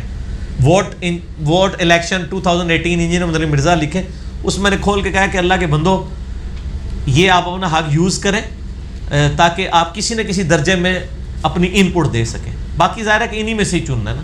اچھا اگلا کویسچن بھی بڑا امپورٹنٹ ہے یہ کہ کسی شخص کی شہرت جو ہے اسی کے تحت دنیا کے سارے نظام چلتے ہیں موسٹلی. تو مثال کے طور پہ ہم نے کسی شخص کے بارے میں سنا ہے کہ جی یہ شخص تو بالکل بدکار ہے, لیکن میرا خیال ہے کوئی ایسا نہیں ہوگا کوئی کہ جی میں نے اس کو بدکاری کرتے دیکھا ہے. کوئی کہتا ہے جی فلانا شخص بڑا کرپٹ ہے, اس نے اس کی کرپشن کے ڈاکیومنٹس اپنی آنکھوں سے نہیں دیکھے, صرف ایک سنی سنائی بات پہ چل رہے ہیں. تو یہ ایسا گمان رکھنا کیسا ہے؟ جو بندہ ٹی وی کے آگے اوپر کہے کہ میں اپنی فائلوں کو ٹائر لگا دیتا ہوں رشوت کے, ٹھیک ہے, اور اس کی وجہ سے میرے کام فوراً ہو جاتے ہیں, میں غریبوں کی زمینوں کے اوپر قبضے کر لیتا ہوں, نام لیے بغیر میں بات کر رہا ہوں, سب کو پتہ چل جائے گا, تو اس کی بات تو کوئی گنجائش ہی نہیں, وہ تو اقرار جرم کر رہا ہے نا. اس طرح کے اقرار جرم والوں کے اوپر تو حد بھی نبی علیہ السلام نے لگائی ہے. بخاری مسلم میں آتا ہے ایک شخص نے کہا یا رسول اللہ میں ناپاک ہوں, مجھے پاک کر دیں. اور فرمایا جا اللہ سے معافی مانگ. اس نے کہا یا رسول اللہ زنا ہو گیا. آپ فرمایا اللہ سے معافی مانگ. 4 دفعہ اس نے, آپ نے چہرہ انور پھیرا, دوسری طرف سے آگے کہہ رہا ہے, آپ فرمایا اللہ نے پردہ رکھا تھا, پھر اس کو سنسار کروایا گیا. تو جو بندے اپنے گناہوں کا علل اعلان اقرار کر رہے ہیں, ٹھیک ہے نا, وہ تو پیچھے کوئی گنجائش نہیں رہے گی. باقیوں کے بارے میں ٹھیک ہے اس نے ذہن رکھنا چاہیے, لیکن یہ یاد رکھیں جو بندہ پبلک اکاؤنٹ ہولڈر ہے اس کی غیبت اگر عوام کرتی ہے نا تو وہ غیبت نہیں ہے, کیونکہ وہ اس پوسٹ کا تقاضا ہے کہ اس کے بارے میں اس طرح کی چیزیں باہر نکلیں گی جو اس نے کی ہوئی ہے. میں صرف ایک مثال کے لیے بیان کرتا ہوں, یار سراج الحق صاحب کے بارے میں کیوں نہیں آ رہا کہ انہوں نے کروڑوں روپے ہڑپ کیا ہے؟ آپ نے سنا ہے کہ ان کی کوئی آف شور کمپنی ہے؟ نہیں سن. ابھی انہوں نے ساسے جمع کروائے ہیں تو 4.5 تولے سونا صرف, اس سے زیادہ میرے گھر میں ہے, ایک 27 لاکھ روپے کا مکان اور وہ باقی ساری چیزیں, ٹھیک ہے نا جی. اور تو ان کا کریکٹر لوگوں کے سامنے آ گیا نا. آپ کو پتا ہے بلکہ وہ سپریم کورٹ میں جب پاناما کیس چل رہا تھا تو وہ جسٹس عظمت سعید نے کہا تھا, اس نے کہا جی اگر 62-63 لگی تو صرف سراج الحق صاحب ہی بچیں گے. تو سر جو سچا ہے نا وہ سب کو پتا ہے سچا ہے, وہ بول کے کہہ رہے ہیں, ٹھیک, ہاں جی سارے لوگ موجود تھے نا, مطلب تو وہ جو سچائی ہے وہ سر چڑھ کے بولتی ہے, لوگوں کو پتا ہے کون کیا ہے, ٹھیک ہو گیا نا جی. تو وہ جن کے کریکٹر ہوتے ہیں نا وہ جو ہے نا وہ الحمدللہ بولتے ہیں. باقی یہ ہمارا موقف یہ, میں تو اس کے ساتھ میں ہوں, میں کسی ایسے اینکر کو پسند نہیں کرتا جو ہمارے کسی پولیٹیکل لیڈر کو میلائن کرے ٹی وی کے اوپر آ کے. اس کو کوئی حق حاصل نہیں ہے کہ وہ مطلب اس طریقے سے لوگوں کے اوپر الزامات لگائیں اور پھر جب عدالتوں میں ان کو بلایا جاتا ہے وہاں جا کے معافی مانگ لیتے ہیں. پہلے کیا دعوے کرتے ہیں, وہ کہتے ہیں وہ تمہارا سیاسی بیان تھا. یہ جو جھوٹ کی سیاست ہے نا یہ تو حرام ہے, یہ عبادت نہیں ہے کہ سیاسی بیان دینے کے لیے آپ کسی کو, اور پاکستانی قوم تو یہ کہ آپ نے مقصد اچیو کرنا ہوتا ہے. یہ پچھلے دنوں آپ کو پتا ہے وہ جو قصور والا واقعہ تھا, وہ 35 اکاؤنٹ ہیں, فلاں ہے, ٹمکان ہے, بعد میں جناب جا کے ہاتھ پاؤں پڑ گئے جب چیف جسٹس نے از خود نوٹس لیا, سب جھوٹ پتہ لگا. لیکن اس نے جو مقصد اس وقت اچیو کرنا تھا نا, یہ جھوٹ مچا کے ایک خاص پولیٹیکل جماعت کو ڈیمیج کرنا تھا, وہ اس نے کر لیا. یہاں پہ بھی لوگ کر لیتے ہیں, کبھی کسی کے بارے میں کہہ دیں گے یہ یہودیوں کا ایجنٹ ہے, ٹھیک ہے, لوگوں کو پٹی پڑھا دیں گے, بس وہ بعد میں ثابت ہو نہ ہو ان کا مقصد پورا ہو گیا. یہی کچھ ہی کرنا ہوتا ہے انہوں نے, تو یہ تو غلط کر رہے ہیں. تو میرے بھائی یہ وہ قوم ہے جو نماز نہیں پڑھتی سر, تو یہ آپ تو چھوٹے ہیں ان کے اندر کسی کی غیبت کرنا. میرے پاس ایک بھائی ہے, میرے بھائی کو سمجھائیں, ایک گانے سنتا ہے. میں نے کہا نماز پڑھتا, کہتا نماز کبھی نہیں پڑھی. میں نے کہا سننے دو گانے اس کو یار, تو کیا ہے. ایک بندہ گٹر کے پانی والا دودھ کا گلاس پی رہا ہے, آپ کہہ رہے ہیں یہ اس میں مکھیاں مار کے ڈالتا ہے, تو یار وہ تو اس سے بڑا کام کر رہا ہے, یہ تو چھوٹا کام ہے, کرنا صحیح. اچھا اگلا کویسچن ہے جی کہ اہل سنت کا موقف یہ ہے کہ انبیاء کرام جو ہیں ان کی وراثت جو ہے وہ تقسیم نہیں ہوتی. تو قرآن پاک میں یہ ذکر ہے کہ انبیاء کرام نے اپنے لیے وارث مانگا, اور وہ پھر اس میں یہ بھی کہتے ہیں کہ جی نبوت تو وراثت میں چلتی ہی نہیں, تو وہ تو پھر مالی وارث ہی مانگ رہے ہوں گے. نہیں, نبوت ہی تھا نا. دیکھیں حضرت زکریا علیہ السلام نے کہا اے اللہ مجھے اولاد یعقوب کا وارث عطا فرما. اگر اپنے مال کا وارث ہوتا ہے وہ کہتے ہیں میرا وارث, انہوں نے کہا اولاد یعقوب کا وارث، سورہ مریم اٹھا کے دیکھیں، جو ٹیمپل آف سلیمان کے اندر یہ دعوت و تبلیغ کا کام آگے لے کے چلے.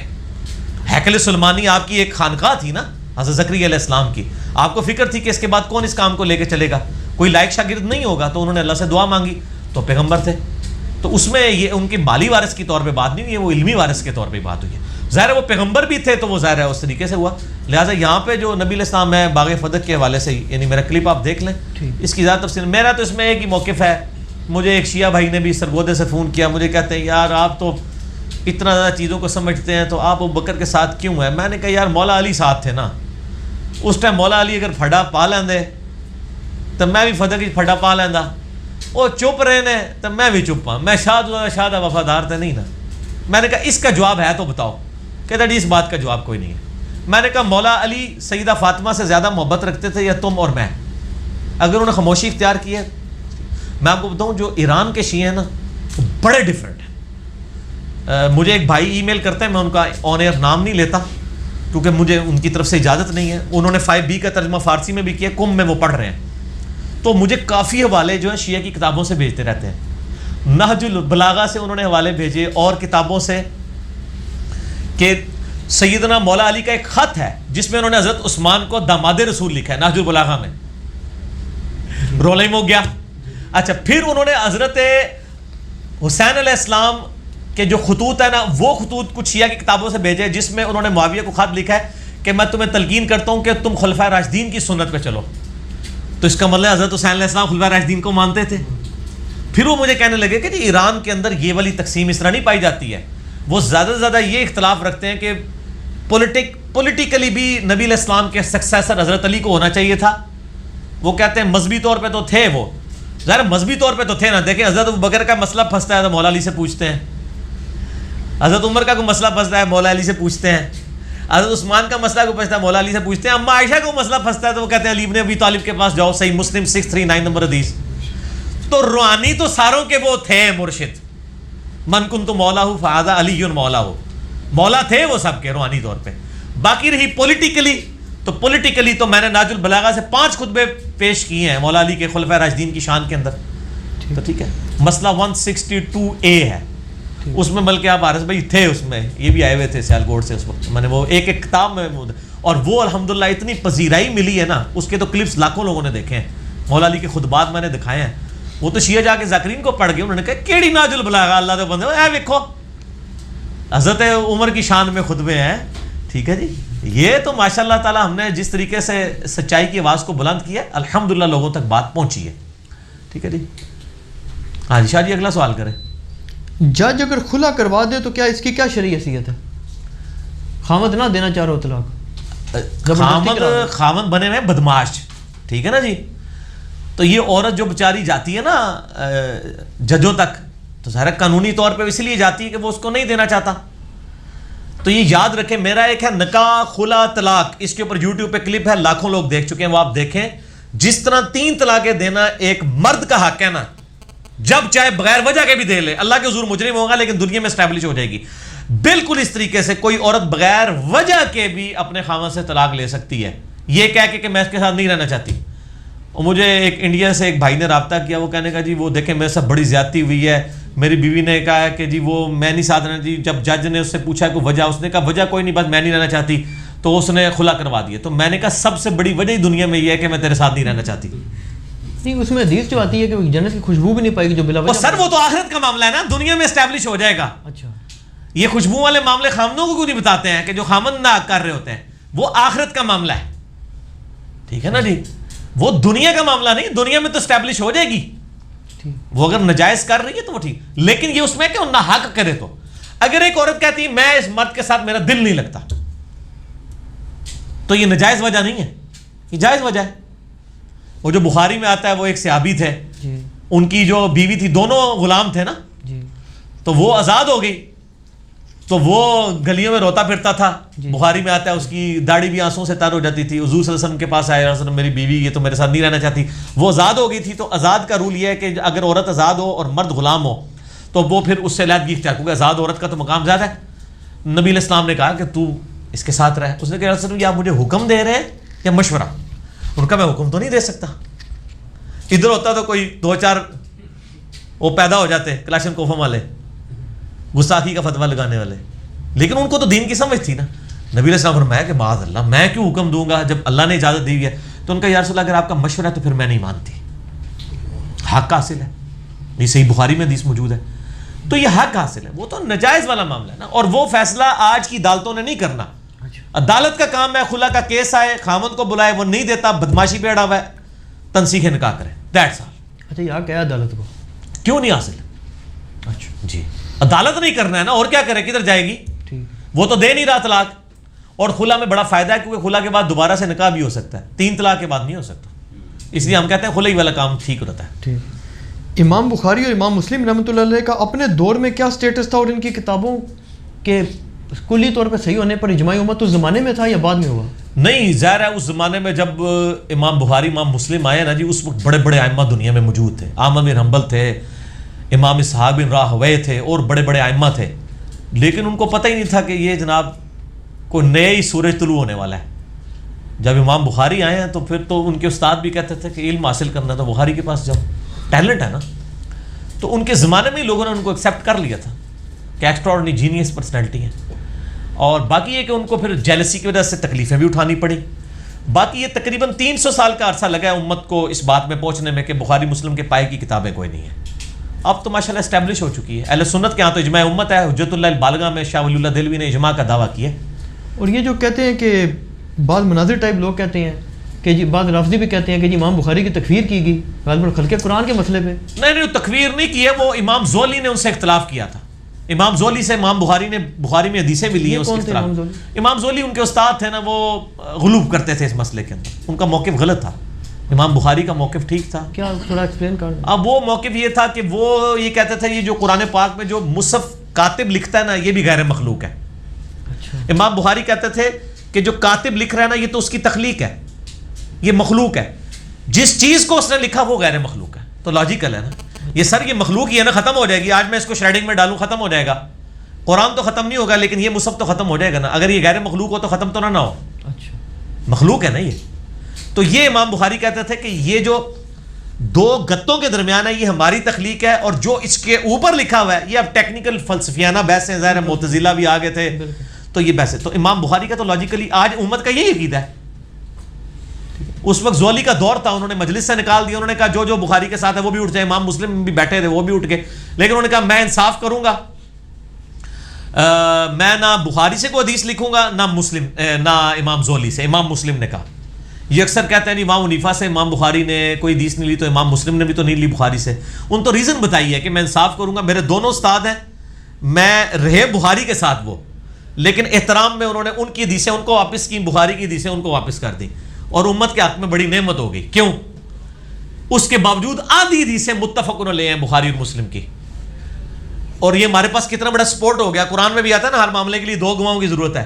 بخاری الگ چین لے کے آ رہے ہیں, مسلم الگ لے کے آ رہے ہیں, اور باتیں متفق ہیں. 1906 حدیثیں ہیں بخاری مسلم میں جو متفق علیہ ہیں تکرار چھوڑ کے, اور ٹوٹل 4000 ہیں, ان میں سے بھی 2000 متفق علیہ ہوگی تو امت کے حق میں خیر ہو گئی نا. اور ورنہ وہ 2000 بھی اگر بخاری مسلم نے بخاری سے ہی لکھی ہوئی ہوتی تو لوگ کہتے ہیں یہ تو بچتے بخاری ہی ہے نا, گلا دے وہی نے نا. اب امام مسلم نے الگ چین سے لی, اور ماشاءاللہ دونوں بھائی ایک وقت ٹھیک ہو گیا. اچھا اگلا سوال بڑا خطرناک آیا جی.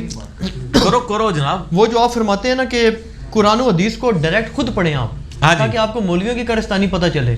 اسی بات کو بنیاد بنا کر انٹرنیٹ کے اوپر ایک فیس بک مولید ہے, اس نے ظاہر اپنی آئیڈینٹی تو ظاہر نہیں کرنی نا, اس نے پاکستانی مولید ہے, اس نے لکھا جی کہ میرے ساتھ یہ پازیٹیو فیکٹر تھا کہ میرے والد صاحب عالم دین تھے, تو مجھے یہ شاہ جی مولد تے تانوں بھی مولوی کہندے نے.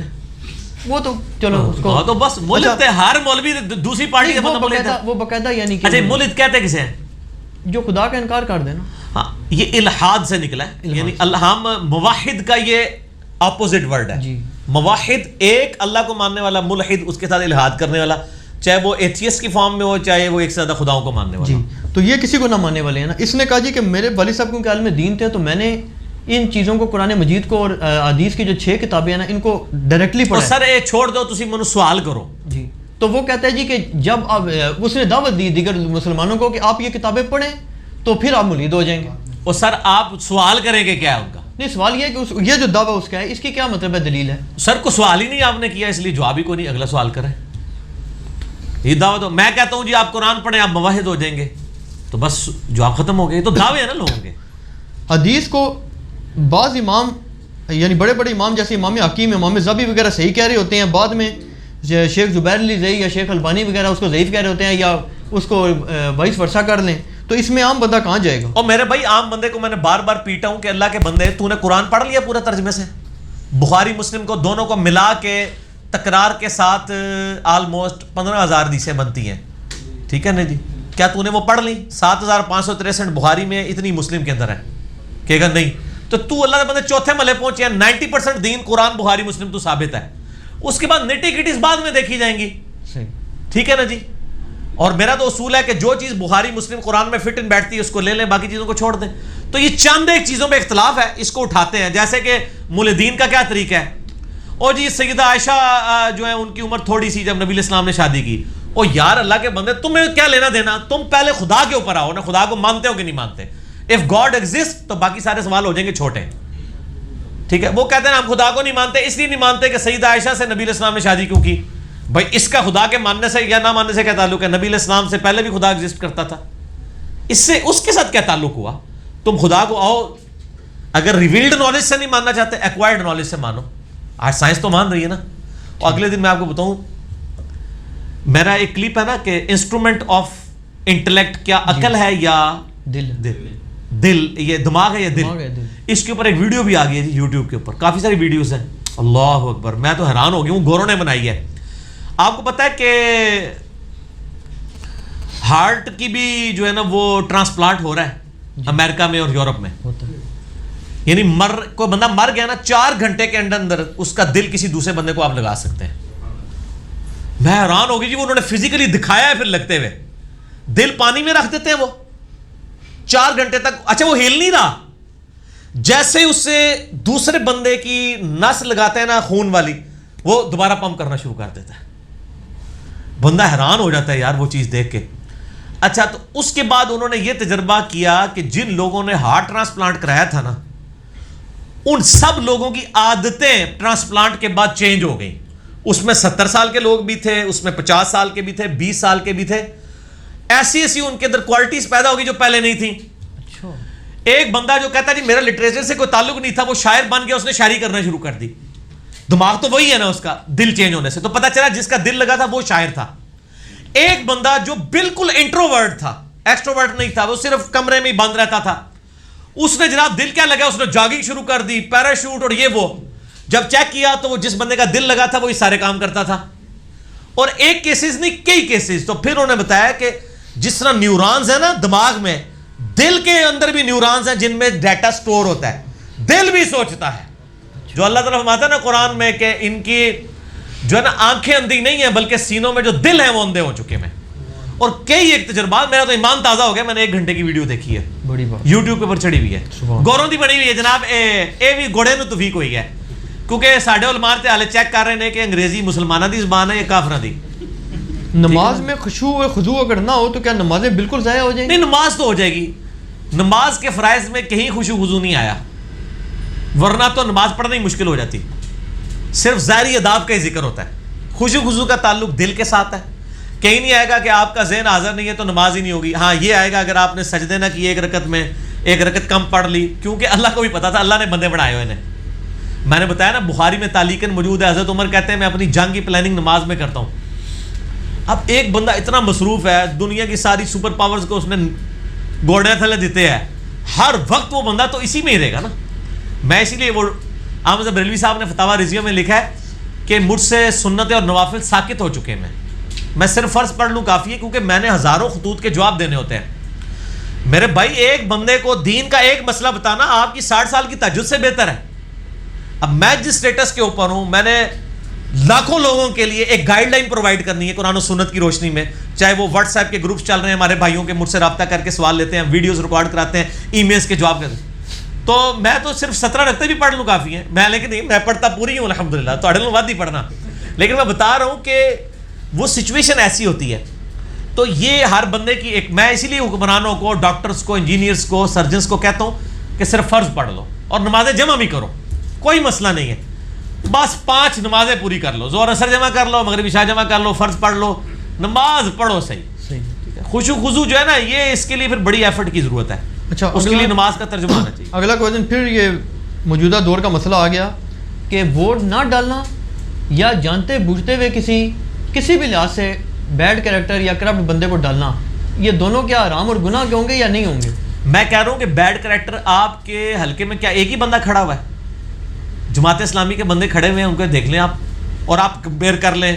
پی ٹی آئی کے لوگ ہیں, بڑے اچھے لوگ پی ٹی آئی میں موجود ہیں, نون لیگ میں بھی اچھے نکل ہی آتے ہیں کہیں نہ کہیں سے, ٹھیک ہے, پیپلز پارٹی میں بھی تلاش کرنے سے نکل آتے ہیں, ساری جگہ نکل آتے ہیں.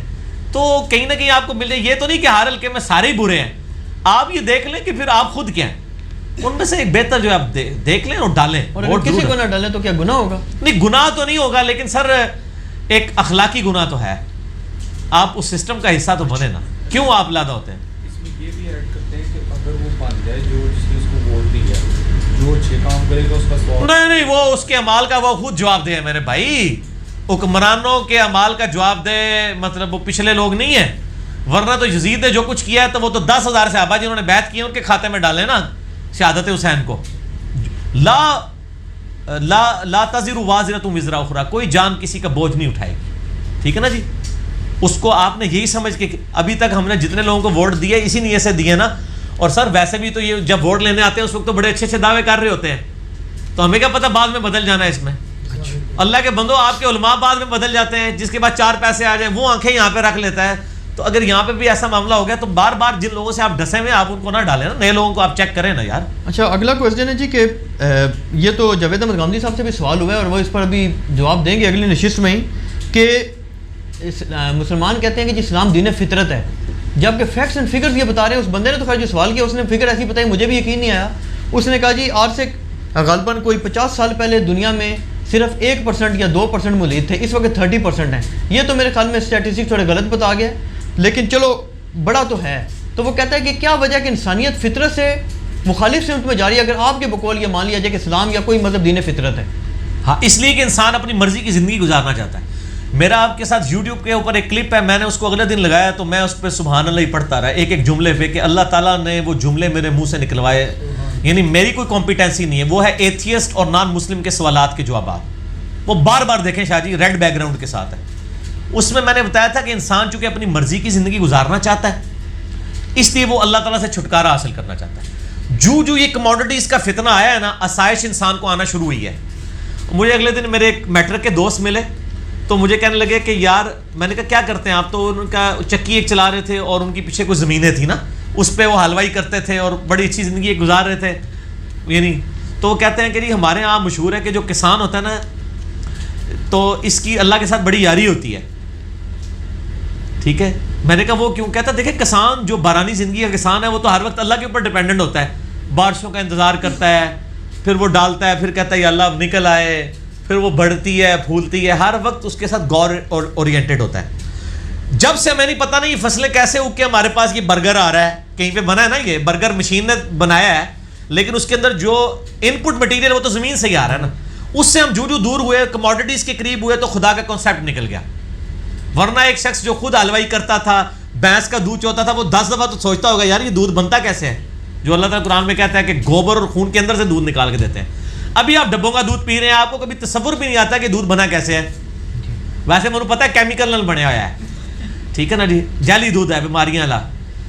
جو صحیح دودھ کی میں بات کر رہا ہوں, تو آپ دیکھیں گورے تو خود جا رہے ہیں آرگینک کے اوپر, آپ کو لگا دیے کھادوں پہ, خود وہ 4 گنا قیمت کے اوپر آپ سے گندم آرگینک خرید رہے ہیں, چاول آرگینک خرید رہے ہیں. وہ کہتے ہیں بیماریاں اتنی ساری آ گئی ہیں. یہ کموڈٹیز کے فتنے نے آپ کو اللہ سے دور کیا ہے. تو یہ سر اور بڑھے گا.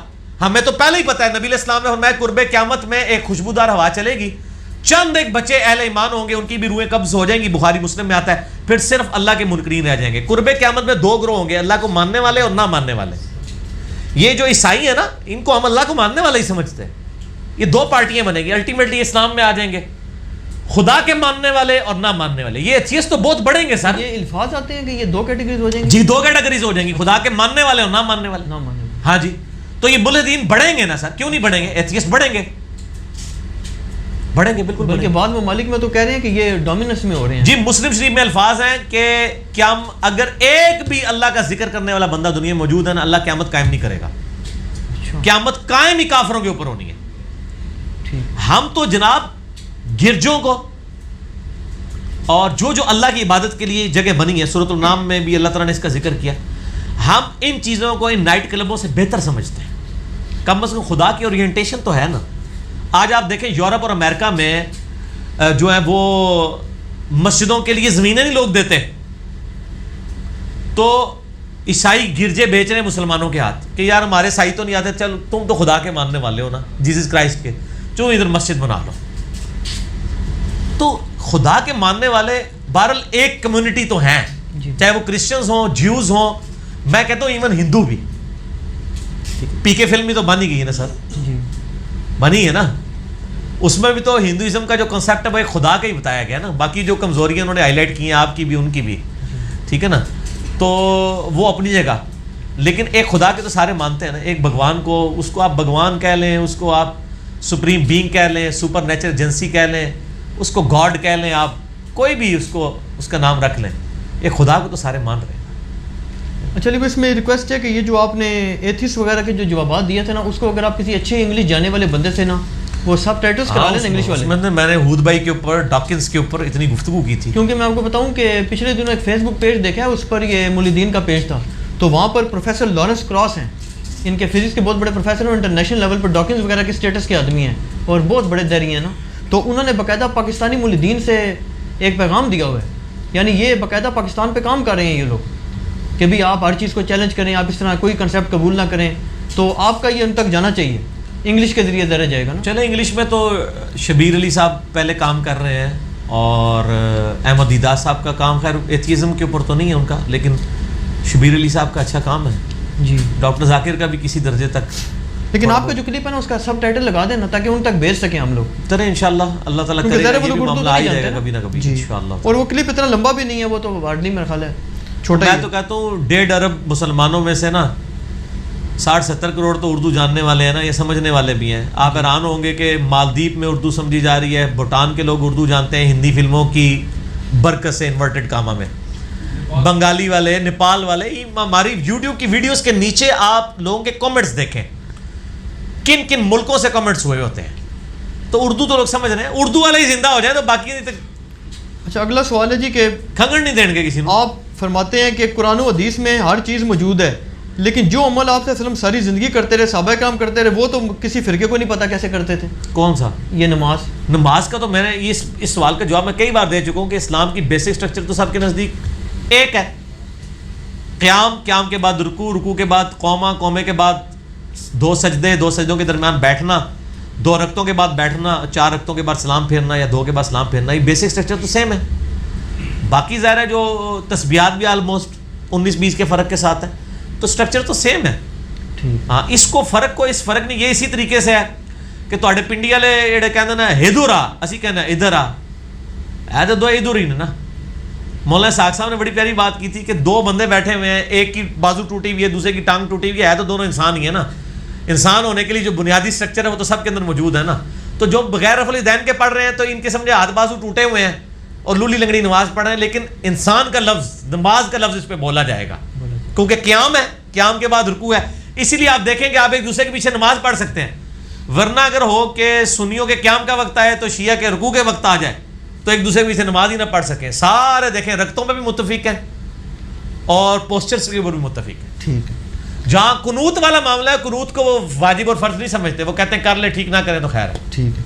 اچھا شیعوں کا ایک گروہ جو پاکستان میں کافی بڑی تعداد میں بھی پایا جاتا ہے, جو غالی کہلاتے ہیں, یہ حضرت علی کو اعلانیہ رب بھی کہتے ہیں, اور اس میں دلیل یہ دیتے ہیں, کہتے ہیں جی قرآن میں رب کا لفظ جو اللہ کے علاوہ بھی استعمال ہوا ہے, اور کہتے ہیں یہ ہماری جو بینکنگ کی ٹرمینالوجی ہے, اسلامک بینکنگ, اس میں بھی رب المال کہہ دیا جاتا ہے. نہیں تو اس معنوں میں رب کے ہمیں تو کوئی حرج نہیں ہے, اور اس میں ان کو کہ اس زبان میں تو آپ بھی اللہ کی اولاد ہیں, ٹھیک ہے نا. ان معنوں میں اللہ کے بیٹے ہیں اور وہ گاڈ جو ہے وہ فادر ہے, لیکن کس معنوں میں, جس طرح ہمارے اس میں آتا ہے نا کہ مخلوق اللہ کا کنبہ ہے, جیسے باپ پالتا ہے اس طرح اللہ بھی پال رہا ہے, ان معنوں میں. اور تورات اور انجیل میں یہ لینگویج استعمال ہوئی ہے, ہمیں تو کوئی نہیں, آپ کریں ضرور کریں, رب المال لفظ استعمال کریں. یہ علی تو اللہ کا نام بھی ہے, وَهُوَ الْعَلِيُّ الْعَظِيمُ, تو پھر سر میرا نام بھی علی ہے, ٹھیک ہے نا, پھر صرف مولا علی نہیں ہے, میں بھی علی ہوں. تو آپ اگر وہ علی کا مطلب یہ لینا چاہتے ہیں کہ بلندی والا, تو آپ ضرور لیں. لیکن اگر آپ کہیں کہ علی از دا کریٹر آف یونیورس, یہ تو علی خود بھی نہیں کہتے, ٹھیک ہے, کریٹر کو تو موت نہیں آتی ہے, اور علی تو فوت ہو چکے ہیں, اور ان کی تو قبر بھی ہے جہاں یہ جاتے ہیں سارے. ان کا تو کنسیپٹ یہ نا تفویضیہ کا, وہ تو اعلانیہ یہ کہتے ہیں. اچھا, ان سے صرف یہ پوچھیں کہ علی فوت کیوں ہو گئے ہیں. اللہ کی ڈیفینیشن یہ ہے کہ الحی القیوم. یہی سوال ہم عیسائیوں سے بھی کرتے ہیں کہ حضرت عیسیٰ اگر اللہ کے بیٹے تھے تو آپ تو کہتے ہیں وہ سولی چڑھ گئے, کیوں چڑھ گئے سولی؟ ان کا تو کنسیپٹ یہ ہے نا کہ اللہ تعالیٰ نے معصومین کو بنایا اور معصومین نے ہمیں خلق کی ہے. وہ تو تفویضیہ تو اعلانیہ کہتے ہیں یہ. تو وہ کافر ہیں, وہ نصیری ہیں, ان کو تو کافر کہتے ہیں. شیعہ نے باقاعدہ فتویٰ دیے کہ کافر ہیں ایسے لوگ. تفویضیہ جی جی اس طریقے سے جو آپ بتا رہے ہیں. ٹھیک ہے. ہاں.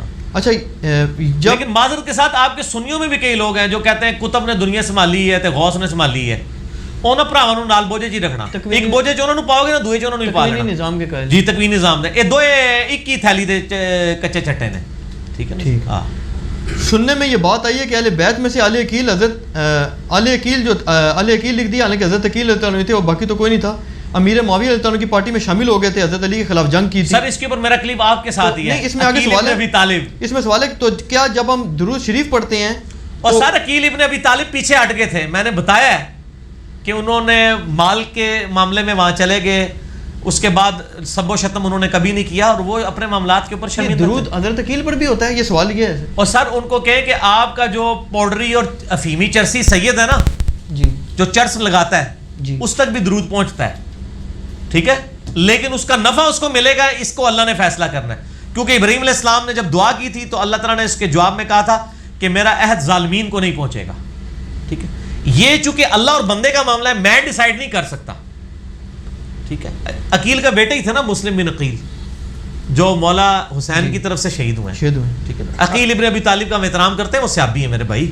یہ سوال بھی بار بار آتا ہے جی کہ برزخ حیات کا روح اور جسم کا جو تعلق ہے, یہ کیا تعلق ہے؟ ان کو کہ جو آپ سوال کر رہے ہیں نا, تو اڈے سارے بزرگ زندہ اور مردہ نکل کے نا منو الیکٹرو میگنیٹک ویوز اور موبائل کا تعلق نہیں ثابت کر سکتے.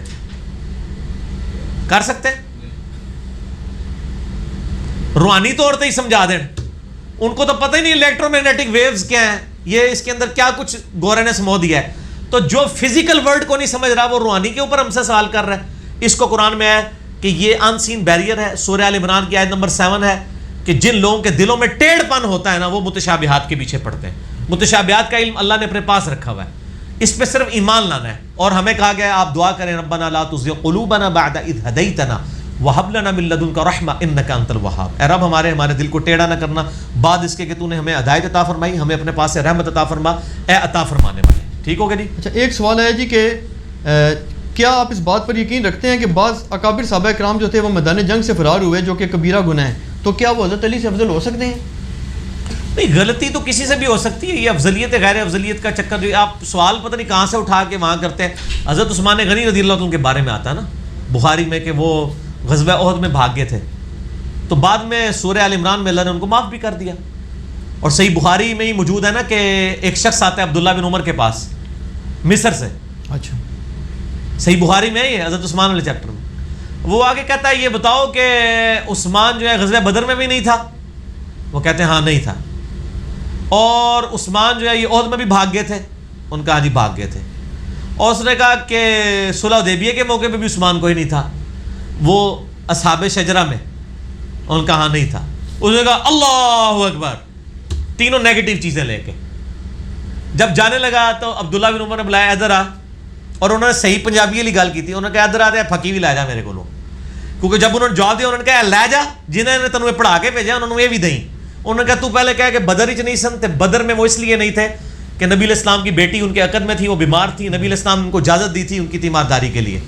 تو نے کہا عہد میں بھاگ گئے تھے, تو عہد میں نبی علیہ السلام نے اللہ تعالیٰ نے ان کو قرآن حکیم میں معاف کر دیا. جب اللہ نے کہہ دیا وَلَقَدْ عَفَا عَنْكُمْ, اللہ تعالیٰ نے تم سے عافیت کا معاملہ فرمایا, تو اب وہ معاف ہو چکا, وہ قرآن میں آ چکا. رہا صلح حدیبیہ کا موقع, تو عثمان سے زیادہ معزز شخص ہی اس وقت کوئی نہیں تھا, کیونکہ عثمان کی تو قتل کی جو ہے وہ افواہ پھیلی تھی. تو نبی علیہ السلام نے کہا تھا یہ عثمان کا ہاتھ ہے, یہ میرا ہاتھ ہے, تو اس کے قتل کے بدلے کے لیے بیعت کرو. عثمان زیادہ معزز شخص ہی کوئی نہیں تھا. صلح حدیبیہ پہ ان کا ہونا کیا, نبی علیہ السلام ان کے ہاتھ کو اپنا ہاتھ کہہ رہے تھے, تو ان کا جا یہ تینوں مصر والوں کو یہ بھی لے جا پھکی میری طرف سے.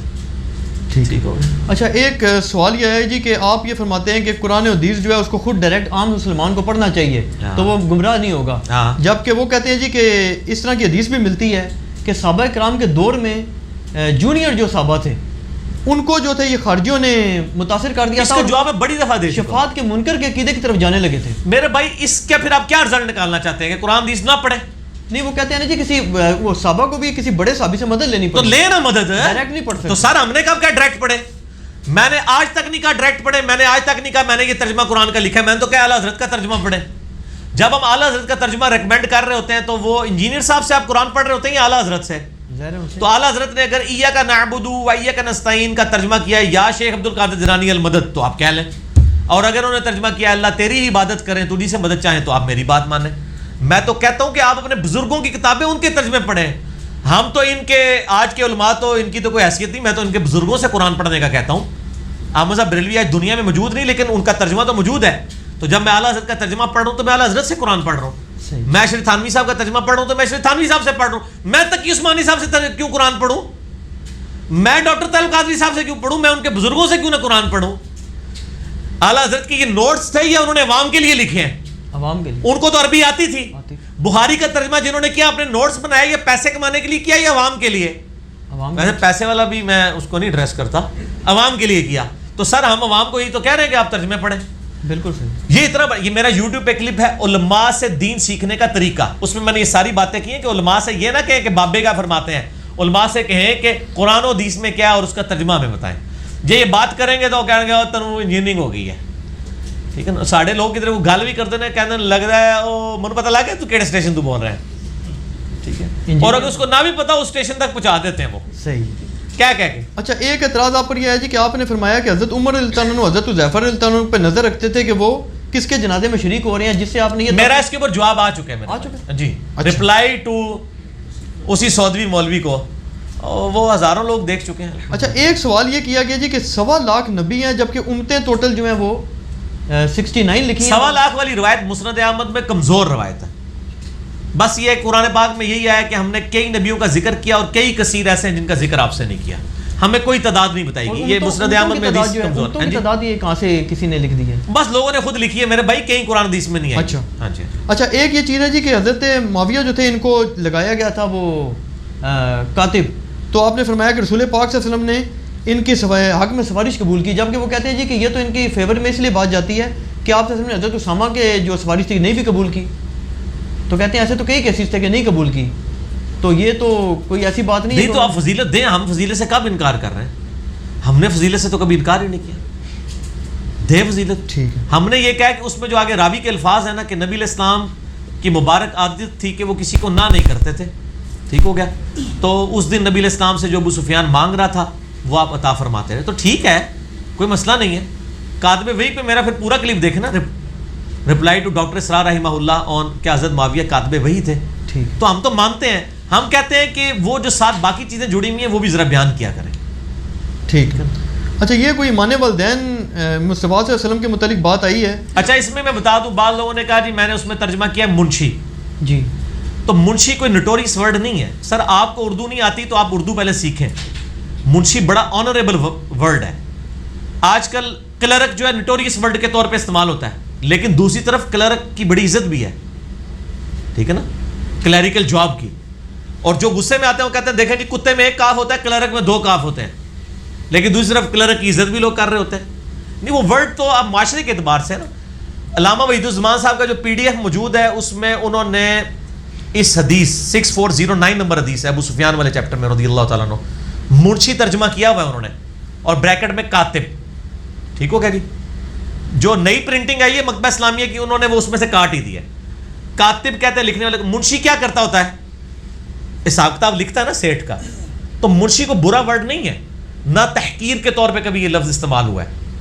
اب یہ اگر آج کے زمانے میں اس طرح کے الفاظ کے اوپر کوئی کرنا, وہ تو میرے بھائی بریلوی بھی کہتے ہیں نبی علیہ السلام کے لیے مرنے کا لفظ نہ استعمال کرو. اس وقت تو اہل حدیث دفاع پہ کھڑے ہو جاتے ہیں جی انک میت و انہم میتون وما محمد الا رسول قد خلت من قبلی رسول افئن مات.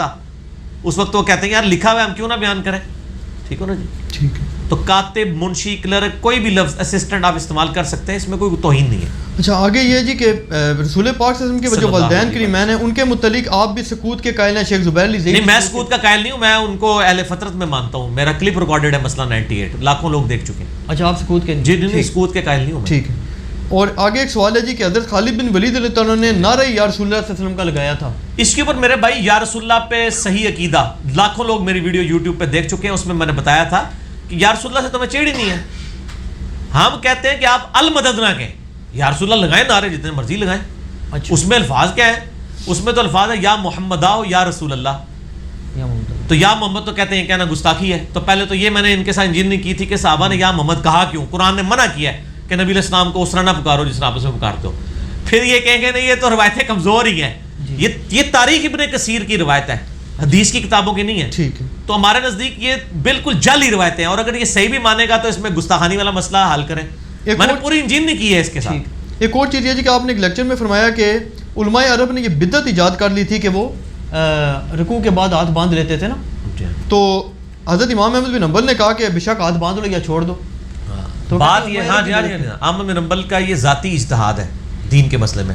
میں نے ثابت کیا ہے مسئلہ 70A میں 8 دلائل دیے ہیں کہ ارسال الیدین آفٹر رکوع پہ اجماع امت ہے. حنفی، شافعی، مالکی، حنبلی، اہل حدیث سب کے سب، ایون اہل تشیع بھی ارسال الیدین کرتے ہیں. اس کو میرے بھائی میں نے نہیں بدعت کہا. جن کا یہ تکلیف والا سوال ہے نا ان کے روحانی ابا جی شیخ ناصر الدین البانی رحمہ اللہ تعالیٰ نے نماز کے اوپر کتاب لکھی ہے صفت الصلاۃ النبی صلی اللہ علیہ وسلم. اس میں انہوں نے لکھا ہے بدعۃ نجدیۃ رکوع کے بعد ہاتھ باندھنا.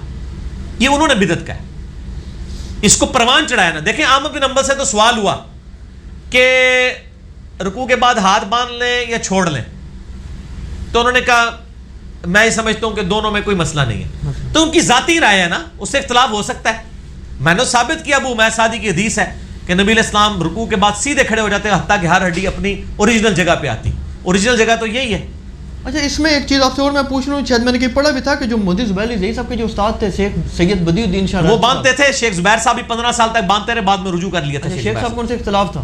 شیخ صاحب کو اختلاف تھا اور میرے ساتھ 1 to 1 انہوں نے بات کی تھی. میں نے کہا شیخ صاحب آپ نے کیوں اپنی نماز کی کتاب میں لکھا ہے کہ جی نہ باندھنا بہتر ہے اور باندھنا بھی جائز ہے. انہوں نے کہا میں نے تو یہ اہل حدیثوں کی وجہ سے لکھا ہے کیونکہ میرے استاد کہتے تھے کہ جو نہیں باندھتا وہ بدعتی ہے.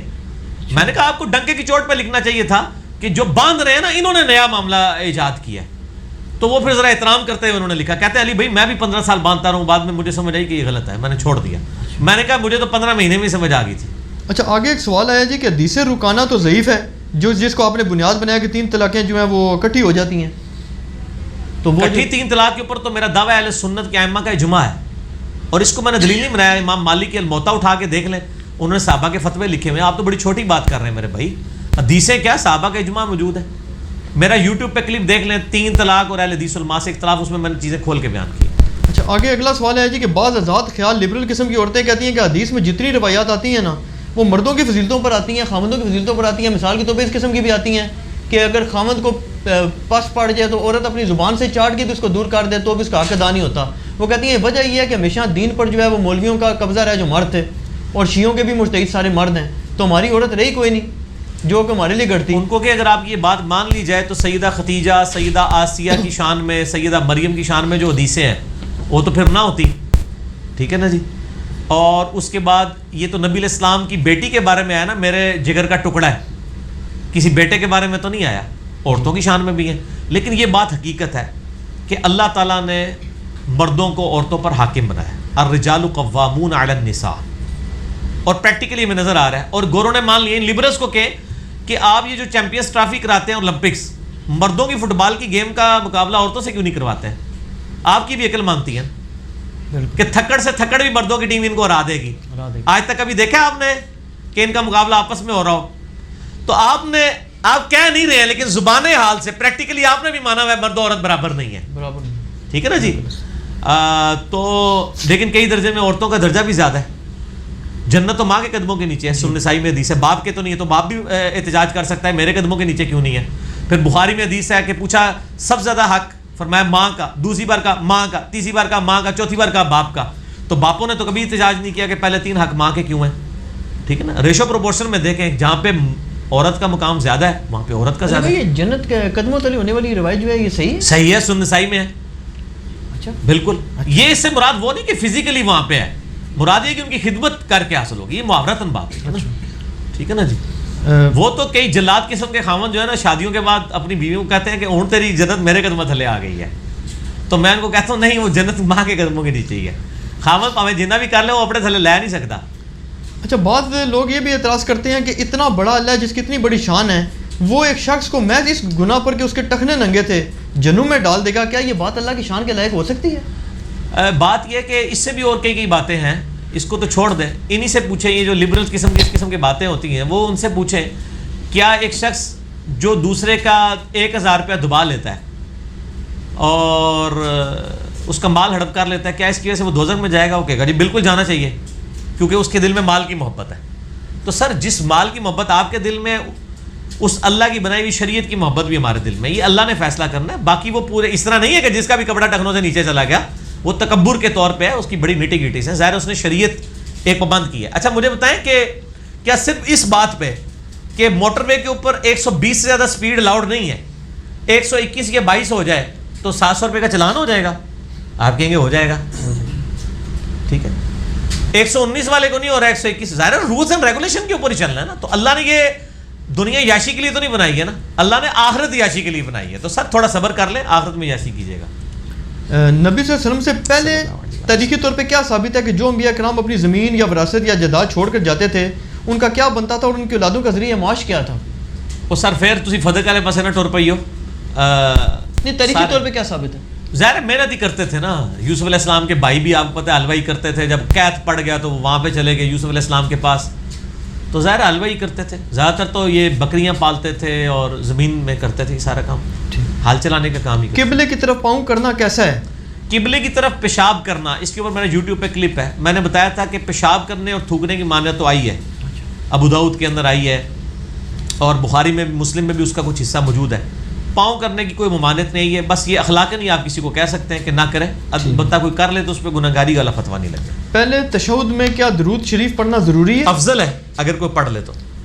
مسند احمد میں حدیث موجود ہے, آپ کے پاس آپشن ہے. سنن نسائی میں حدیث ہے, نبی علیہ السلام نے وطر میں 2 تشہد کیے اور پہلے تشہد میں بھی دروشی بھی پڑھا, اس کے بعد دعائیں بھی مانگی اور پھر آپ کھڑے ہو گئے. نماز قصر کتنے دن تک ادا کی جا سکتی ہے؟ 19 دن تک صحیح بخاری میں آتا ہے. اس سے زیادہ قیام ہوگا, اور یہ بھی ہے کہ جب آپ کو پتا ہو, جب نہ پتا ہو آج کل کرتے ہوئے بے شک 6 مہینے بھی گزر جائیں. آذربائیجان کی جنگ کے دوران المصنف ابن ابی شیبہ میں آتا ہے, عبداللہ بن عمر کہتے ہیں 6 مہینے تک قصر پڑھتے رہے, برفباری نہیں رک رہی تھی. کیٹاسٹرافک کنڈیشن میں سوال آیا جی, کچھ سمجھ نہیں آ رہا کہ حضرت اروا یا دعوت اروا کی کیا حقیقت ہے جو صوفیاء میں مشہور ہے, اور رئیس احمد کوئی ہوں گے اپنا مصنف, انہوں نے اس پر کتاب لکھی اور لا حول ولا قوت اب پڑھی, اور بابا جی غائب نہ ہوئے بلکہ خوش ہوں, تو کیا مان لیا جائے کہ بابا صاحب ہیں؟ کچھ سمجھ نہیں آیا کہ یہ کوئی صوفیاء کی ٹرمینالوجی کسی نے پوچھی ہے کہ دعوت اروا کیا چیز ہوتی ہے. واللہ عالم, اس کا مجھے نہیں, عروہ لفظ تو ہے, عروہ ابن زبیر عبداللہ ہوگا, واللہ عالم پتہ نہیں کیا ہے. دیکھنے میں آیا کہ آپ سوالوں کا جواب دیتے وقت آپ کچھ غیر ضروری گفتگو بھی کر دیتے ہیں جس سے دوسروں کو مزید سوالات کا موقع مل جاتا ہے. ہاں جی, وہ جان بوجھ کے کرتے ہیں, وہ اس لیے کرتے ہیں کہ لوگوں کو ٹریگر بھی کرنا ہے. ہم یہاں پہ یعنی بھیڑ بکریاں نہیں سامنے سن رہی ہیں, انٹلیکچوئل سن رہے ہیں, ان کے اندر سوچنے کا مادہ پیدا کرنا ہے. اور اس میں پھر میں کئی ایک چیزیں فالتو بھی تو بتا جاتا ہوں نا, ایک مسئلے میں کئی مسائل بتا دیتا ہوں. تو سوالات جنم لیتے ہیں تو سر بڑی خوشی کی بات ہے, جنم لیں, ان کو پیدا ہونے دیں سوالوں کو, اس کے بعد واٹس ایپ گروپ میں بھیجیں, یہاں تک دوبارہ پہنچ جائیں گے, تو اس کا فائدہ ہوگا عوام الناس کو. قضاء نماز کیا گھر میں ہو سکتی ہے یا اس کے لیے مسجد جانا پڑے گا؟ مسجد میں پڑھنا افضل ہے, لیکن جب ٹائم گزر جائے اور یا جماعت کا وقت گزر گیا اور آپ کو پتہ ہے مسجد میں کوئی نمازی نہیں ملے گا, پھر آپ گھر میں ادا کر سکتے ہیں, جائز ہے. اچھا, ایک حدیث پیش کی ہے جی کسی نے کہ سنن دارمی کی حدیث ہے غالباً 93 اور 94 نمبر قید کے لیے, کہ حضرت عائشہ سلام اللہ نے فرمایا کہ رسول اللہ صلی اللہ علیہ وسلم کی قبر کی طرف دیکھو اور اس میں اس طرح سوراخ کر دو. ہاں جی, میں سمجھ گیا, یہ روایت کمزور ہے. میں نے قبر رسول کے اوپر ایک لیکچر دیا, مسئلہ 54C اچھا اور D, نبی علیہ السلام کی قبر مبارک سے متعلق صحیح اور ضعیف حدیث. اچھا, اس میں نے یہ ساری روایتیں ڈسکس کی, یہ بھی اور جدید کے وہ گھوڑے باندھنے والی بھی, مسجد نبی میں اذان کی آواز آتی تھی قبر مبارک سے, یہ کمزور روایتیں. یہ جو اس میں اگلا سوال وہی تھا. ہاں جی, اچھا ہے اس میں, جی چلو کرامت ہوگی, میری بھی کوئی 2-4 کرامت. یہ جو وہ وہاں پر تھے, ہاں یہ وہ ساری یہ دارمی میں کٹھی ہیں. اچھا, ہاں یہ کمزور روایتیں, وہ اس میں منقطع روایت ہیں. استوا علی العرش کا صرف سوال بس لکھتے لکھتے کسی نے کاٹ تو دیا. آپ یوٹیوب کے اوپر جا کے لکھ دیں جناب اللہ عرش پہ, تو میرے کلپ کھلتا ہے اللہ کے فضل سے. اچھا ایک سوال بڑا امپورٹنٹ ہے جی کہ قرآن کلیئر کٹ بالکل فرماتا ہے کہ جاہل اور عالم برابر نہیں ہو سکتے. ہاں جی, ہاں جی. جبکہ ہمارے موجودہ الیکٹورل سسٹم میں برابر ہوئے ہیں. یہ قرآن کی سر میرا یوٹیوب کے اوپر ایک کلپ آپ کے ساتھ ہی ہے, ڈاکٹر اسرار ورسز غامدی صاحب, جی اس میں نے اس کے بڑے انٹلیکچوئل جواب دیے ہیں. ایک تھوڑا سا میں آپ کے پیش نظر حسب حال کے طور پہ کر دیتا ہوں. میں نے اس میں بتایا تھا کہ جاہل اور عالم کا اگر ووٹ آپ برابر نہیں مانیں گے تو ایک بندہ جو بھیڑ بکریاں چراتا ہے اور وہ گندم اگاتا ہے, وہ کہے گا مولوی تو میں نے پالا ہوا ہے, میں مولوی کو دودھ بھی دیتا ہوں, میں مولوی کو گندم محنت میں کرتا ہوں, یہ تو بیٹھ کے کھاتا ہے, ساری محنت میری ہے, میرا ووٹ 2 کے برابر ہونا چاہیے. وہ تو یہ بھی دعویٰ کر دے گا, ٹھیک ہے نا. پھر آپ کیا کریں گے؟ اور پھر میں نے اس سے بڑی پھکی دی تھی کہ اگر عالم کا ووٹ 1 کے برابر 2 کے برابر ہے, یہ 100 کے برابر, تو وہ عالم کون سا, بریلویوں والا ہو, دیوبندیوں کا, اہل حدیث کا, شیعہ کا. ایک دوسرے کو پوچھیں دعا کہیں گے آئی جاہل ہے, تو ہم کہہ رہے ہیں شاید سارے ہی ٹھیک کہہ رہے ہیں, آپ سارے ہی جاہل ہو. یہ مسئلہ حل ہی نہیں ہو سکتا کبھی بھی. ایک دوسرے کو جاہل کہتے ہیں. اس میں تھوڑا سا اگر تاریخی طور پہ دیکھیں نا کہ جو خلفۂ راشدین کا جو سلیکشن کا اور پروسیجر سر سلیکشن کا پروسیجر وہ قبائلی سسٹم تھا. سر نہیں لی جائے گی آج بھی ڈیموکریسی جو یہاں پہ قبائلی سسٹم ہے وہ تو نہیں لی جائے گی. مجھے بتائیں اگر ایک قبیلے کا سردار آ کے نبی اسلام کی بیعت کرتا تھا, وہ ایک بندے کی ووٹ شمار ہوتی تھی یہ پورے قبیلے کی قبیلے کی, تو قبائلی سسٹم میں تو ایک بندے نہیں کہنا ہوتا ہے نا. جب یہ بات ہوتی ہے کہ جی وہ حضرت حسین نے بیعت نہیں کی ہے اور حضرت عبداللہ ابن زبیر نے نہیں کی یزید کی بیعت, اور عباس نے نہیں کی, حضرت عبداللہ ابن عباس نے, تو یہ ایک بندے نہیں تھے, ان کے پیچھے پورے قبیلے تھے ان کے. وہ آج اگر نواز شریف صاحب عمران خان کی بیعت کر لیں تو اس کا کیا مطلب ہے کہ صرف نواز شریف نے بیعت کر لی ہے, نون لیگ ڈیزالو ہوگی پوری, یا پی ٹی اے والے نون لیگ کی کر رہے ہیں وہ پوری ڈیزالو ہوگی, یا جس طرح ابھی وہ ایک متحدہ محاذ بنا ہوا تھا ہمارے جو ہے وہ ساؤتھ پنجاب کے اندر, ہاں خسرو بختیار والا, وہ جب پی ٹی آئی میں وہ آیا تو اس کا مطلب پورے کے پورے ہے نا. تو قبائلی سسٹم کے دھوکہ دیتے ہیں یہ. قبائلی سسٹم میں سر ایک سردار جب بیعت کرتا ہے نا وہ ساروں کی بیعت شمار ہوتی ہے کیونکہ اس میں اس کو سردار کو مانا جاتا ہے. یہ لارڈ سسٹم ہوتا ہے, ٹھیک ہے نا. تو یہ دو چیزوں کو مکس نہ کریں. میں کہتا ہوں جی اچھا جی عالم کی ووٹ 2 کے برابر کر دیتا ہوں میں. کل کو جب میتھمیٹکس پڑھانی پڑے گی ہمیں تو عالم صاحب میتھمیٹک پڑھا لیں گے, تو پھر تو میتھمیٹیشین کہے گا جی میری ووٹ 2 کے برابر کریں تو مولوی فیل ہے. وراثت جو ہے وہ تو آدھا دین ہے, وراثت کی تو یہ فارمولے نہیں نکال سکتا, ریشو پروپورشن تو مجھے آتی ہے. آخری حال یہ ہے کہ سب کا ووٹ 1 کے برابر ہی ہوگا. میں نے ورنہ بتایا کہ بریلوی دیوبندیوں کو جاہل مانتے ہیں, دیوبندی بریلویوں کو, اہل حدیث ان کو, یہ اہل حدیث کو, شیعہ سنی ایک دوسرے. آپ کو تو مولویوں کا تجربہ ہے نا, آپ ذرا ان سے اختلاف کہتے ہیں تو ہے ہی جاہل ہے. جب آپ دوسرے عالم کا حوالہ کہتے ہیں وہ تو کہتے ہیں جاہل ہے. اتنے بڑے بڑے علماء کو جاہل کہہ رہے ہوتے ہیں, بلکہ اپنے فرقے والوں کو بھی جاہل کہہ دیتے ہیں, جاہل کہہ رہے ہوتے ہیں. ہاں میں نے بعض علماء سے سنا کہتے ہیں ڈاکٹر طاہر القادری صاحب کو عربی نہیں آتی. میں کہ یار یہ میں نہیں مان سکتا ہوں بات کہ ان کو عربی نہیں آتی. اچھا عربی تو کسی عالم کو نہیں آتی ہے, اس کا چیک کرنے کا میں نے طریقہ بتایا کہ ان علماء کو کہیں کہ قرآن پڑھیں اور سامنے قاری بٹھائیں, وہ ایک صفحے سے ان کو آگے نہیں جانے دے گا. عربی زبر زیر پڑھنے کا صرف نام نہیں ہے لحن جلی, اس کے الفاظ کی تلفظ بھی ٹھیک ہو. آپ جتنے مولویوں کی تقریریں سنیں تو وہ دروشی بھی غلط پڑھتے ہیں. آپ پڑھیں دروشی, اللہم صلی علی غلط پڑھا آپ نے, اللہم صلی علی لفظ ہے, لام سے لی ہوتا ہے. 100% علماء یہ غلط پڑھتے ہیں. ایون آپ امام کعبہ کو بھی سنیں نا, وہ بھی اللہم صلی علی پڑھ رہا ہوتا ہے, صلی علی نہیں پڑھ رہا ہوتا, کیونکہ مجھول پڑھ رہا ہوتا ہے, عام عربک میں چل جاتا ہے. لیکن معروف عربی میں یہ صلی لفظ ہے, اللہم صلی علی محمد. صلی بھی چل جائے گا لیکن عربی قاری کو تو نہیں زیب دیتا. آپ کے سارے علماء, آپ درود شریف چیک کر لیا کریں, جڑا آتا نا منو عربی آتی ان کا پڑھ درود اور صلی ہی پڑھے گا, اور ان کا صلی رک جائے تھے ہی. ٹھیک ہے, ٹھیک ہو گیا. اچھا یہ سوال ہے جی کہ اگر کچھ نیک اور پرہیزگار لوگ بڑی خلوص نیت کے ساتھ مل کر اقتدار پہ قبضہ کر لیں کہ الیکشن سسٹم ہے تو عوام ہمیں ووٹ نہیں دیتی, تو کیا یہ ثواب ہوگا یا گناہ ہوگا؟ سر وہ نیک لوگ ہیں کدھر مجھے بتائیں. نہیں نیک لوگ ہیں تو صحیح نا ملک میں. نہیں کون سے نیک لوگ ہیں جن کو آپ کہہ رہے ہیں وہ اقتدار پہ قبضہ کر لیں؟ وہ بریلوی ہوں گے, دیوبندی ہوں گے, اہل حدیث ہوں گے, شیعہ ہوں گے, کیا ہوں گے؟ نہیں مثال کے طور پہ آپ مولانا مودودی صاحب کو لے لیں, ان کا تو یہ موقف ہی نہیں ہے. آپ خام خواہ ان کا اپنا لقمہ ان کے منہ میں ڈال رہے ہیں, غلط ہے. جماعت الدعوہ کو لے لیں, نہیں ان کا بھی یہ موقف نہیں ہے, نہیں ہے موقف, نہیں غلط ہے. اور سر رہنے دیں, چھوڑ دیں, غلط ہے. مجھ سے آپ نے جواب لینا ہے نا, یہ غلط ہے. آگے چلیں. ٹھیک ہے. کون کون سی تصویر بنانا منع ہے اور کون کون سی جائز ہے؟ کیا موبائل والی تصویر ٹھیک ہے؟ جو علماء کی تصویریں وہ بنانا جائز ہے, غیر علماء کی بنانا ناجائز ہے. اچھا انڈیا سے جی ساری تصویریں جو عام حالت میں منظر دیکھنا جائز ہے وہی اس کو قید کرنا جائز ہے. ڈاکٹر آصف حسین صاحب انڈیا میں ہوتے ہیں ایک, یہ علم حدیث کا ذوق رکھتے ہیں, ایشی ہیں, تو انہوں نے اسپیشل کہا جی میرا سوال لازمی لینا ہے کہ انہوں نے ایک سند پیش کی ہے کہ کتاب السنہ میں یہ کہتے ہیں جی اہل سنت کو جب ہم پیش کرتے ہیں نا تو وہ کہتے ہیں کہ جی آپ کو ایسی حدیث میں بتائیں جس میں کلیئر ہو کہ حضرت علی خلیفہ ہیں, تو وہ کہتے ہیں جی کہ کتاب السنہ میں صحیح سند سے ثابت ہے, اور دلائل بڑے دیتے ہیں جی فلاں امام نے کہا, فلاں امام نے کہا کہ جی علی تو میرے بعد خلیفہ ہو گئے. اس پہ وہ کہتے ہیں جی انجینئر صاحب اس میں شریک القادی مدلس ہیں سر, میں نے آپ کو پہلے بھی بتایا, شریک القادی مشہور مدلس ہے اس کے اندر, ٹھیک ہے, کہ میرے بعد خلیفہ ہو گئے. ہاں جی ضعیف ہے بالکل.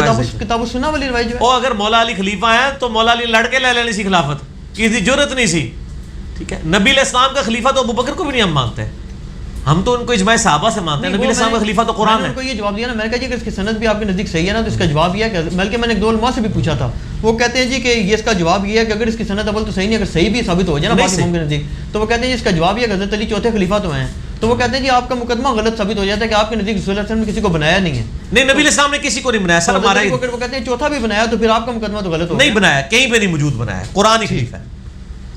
غدیر خم کی حدیث میں بھی جو آتا ہے نا وہ آتا ہے کہ قرآن کو پکڑ لینا اور میرے اہل بیت کے معاملے میں تمہیں اللہ کا خوف دلاتا ہوں.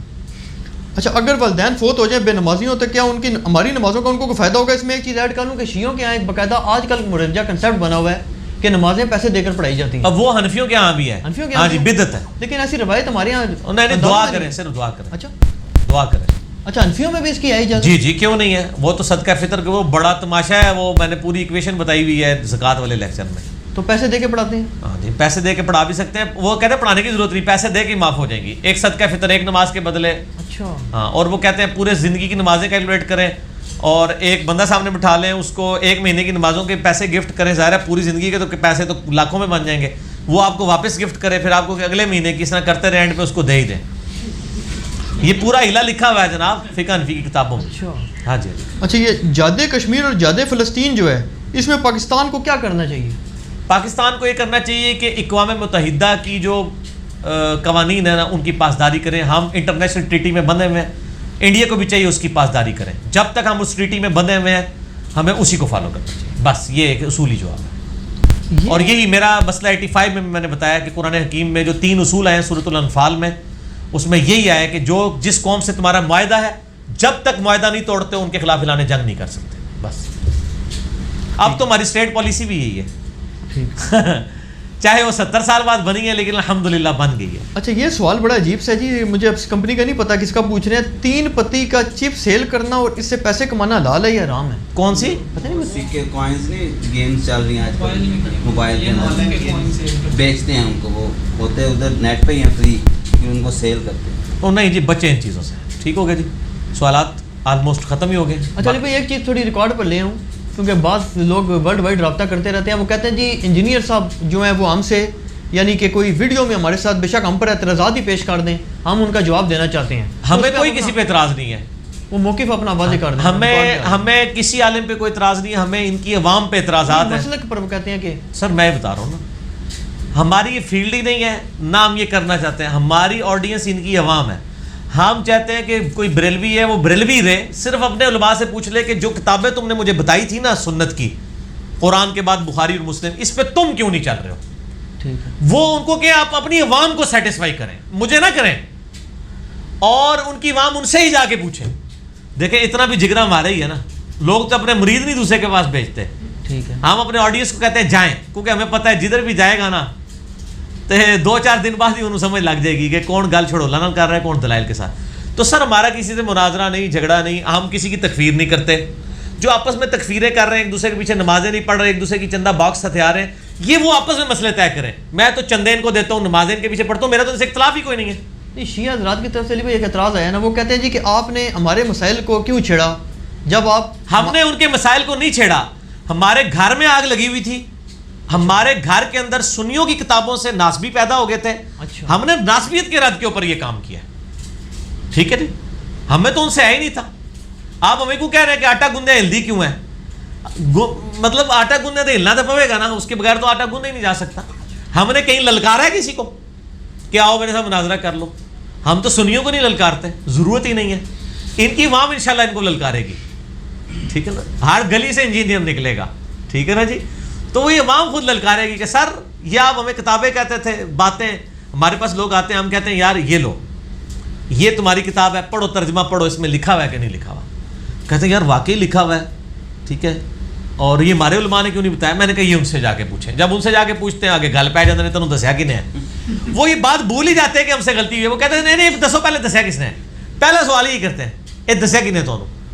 یہ یعنی سوال کا جواب ہے, سوال گندم جواب چنا. تو سر ہمیں کوئی مسئلہ نہیں. میں ان لوگوں کے مسائل آپ کو بتا دیتا ہوں جو لوگ آپ سے رابطہ کرتے ہیں.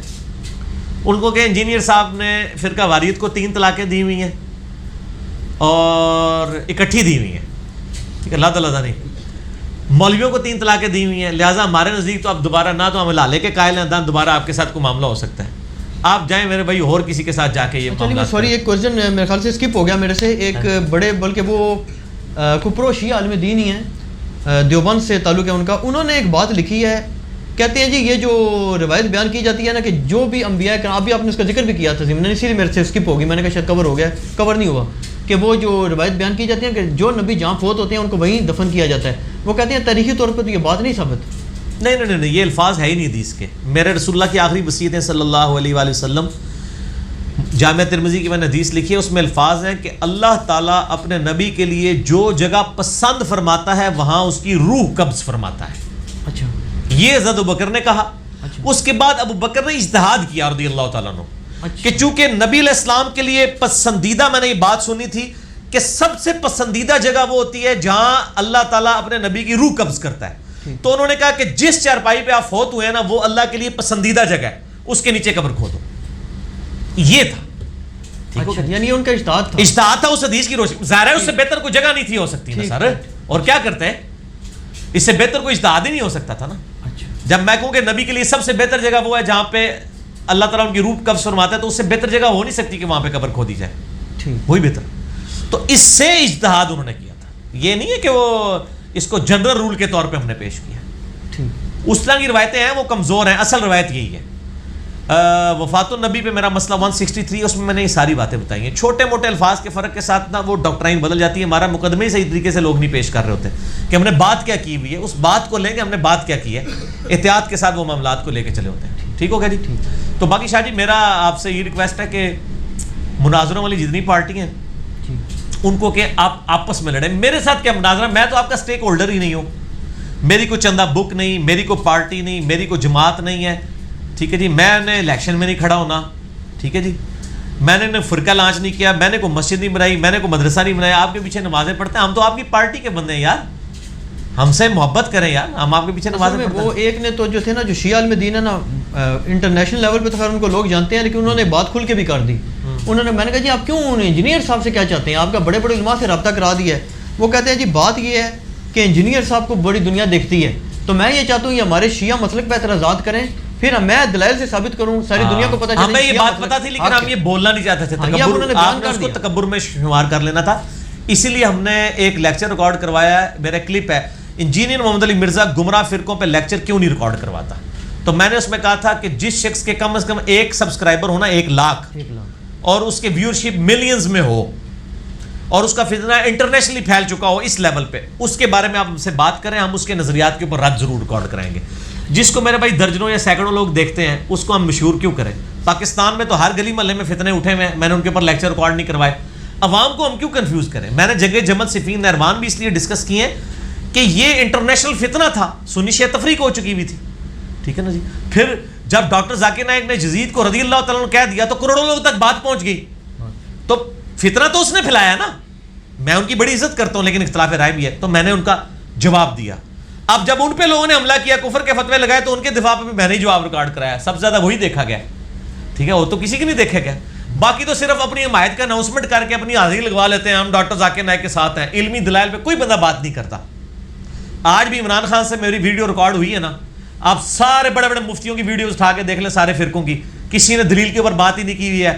اپنے اپنے دلائل 2-2, 3-3 منٹ کے کلپ چڑھا کے نا وہ انہوں نے چڑھائے ہوئے تاکہ ہمارے بھی بیچ میں لقمہ آ جائے. ہماری یہ ویڈیو دیکھیں گے تو انشاءاللہ علمی دلائل ہوں گے.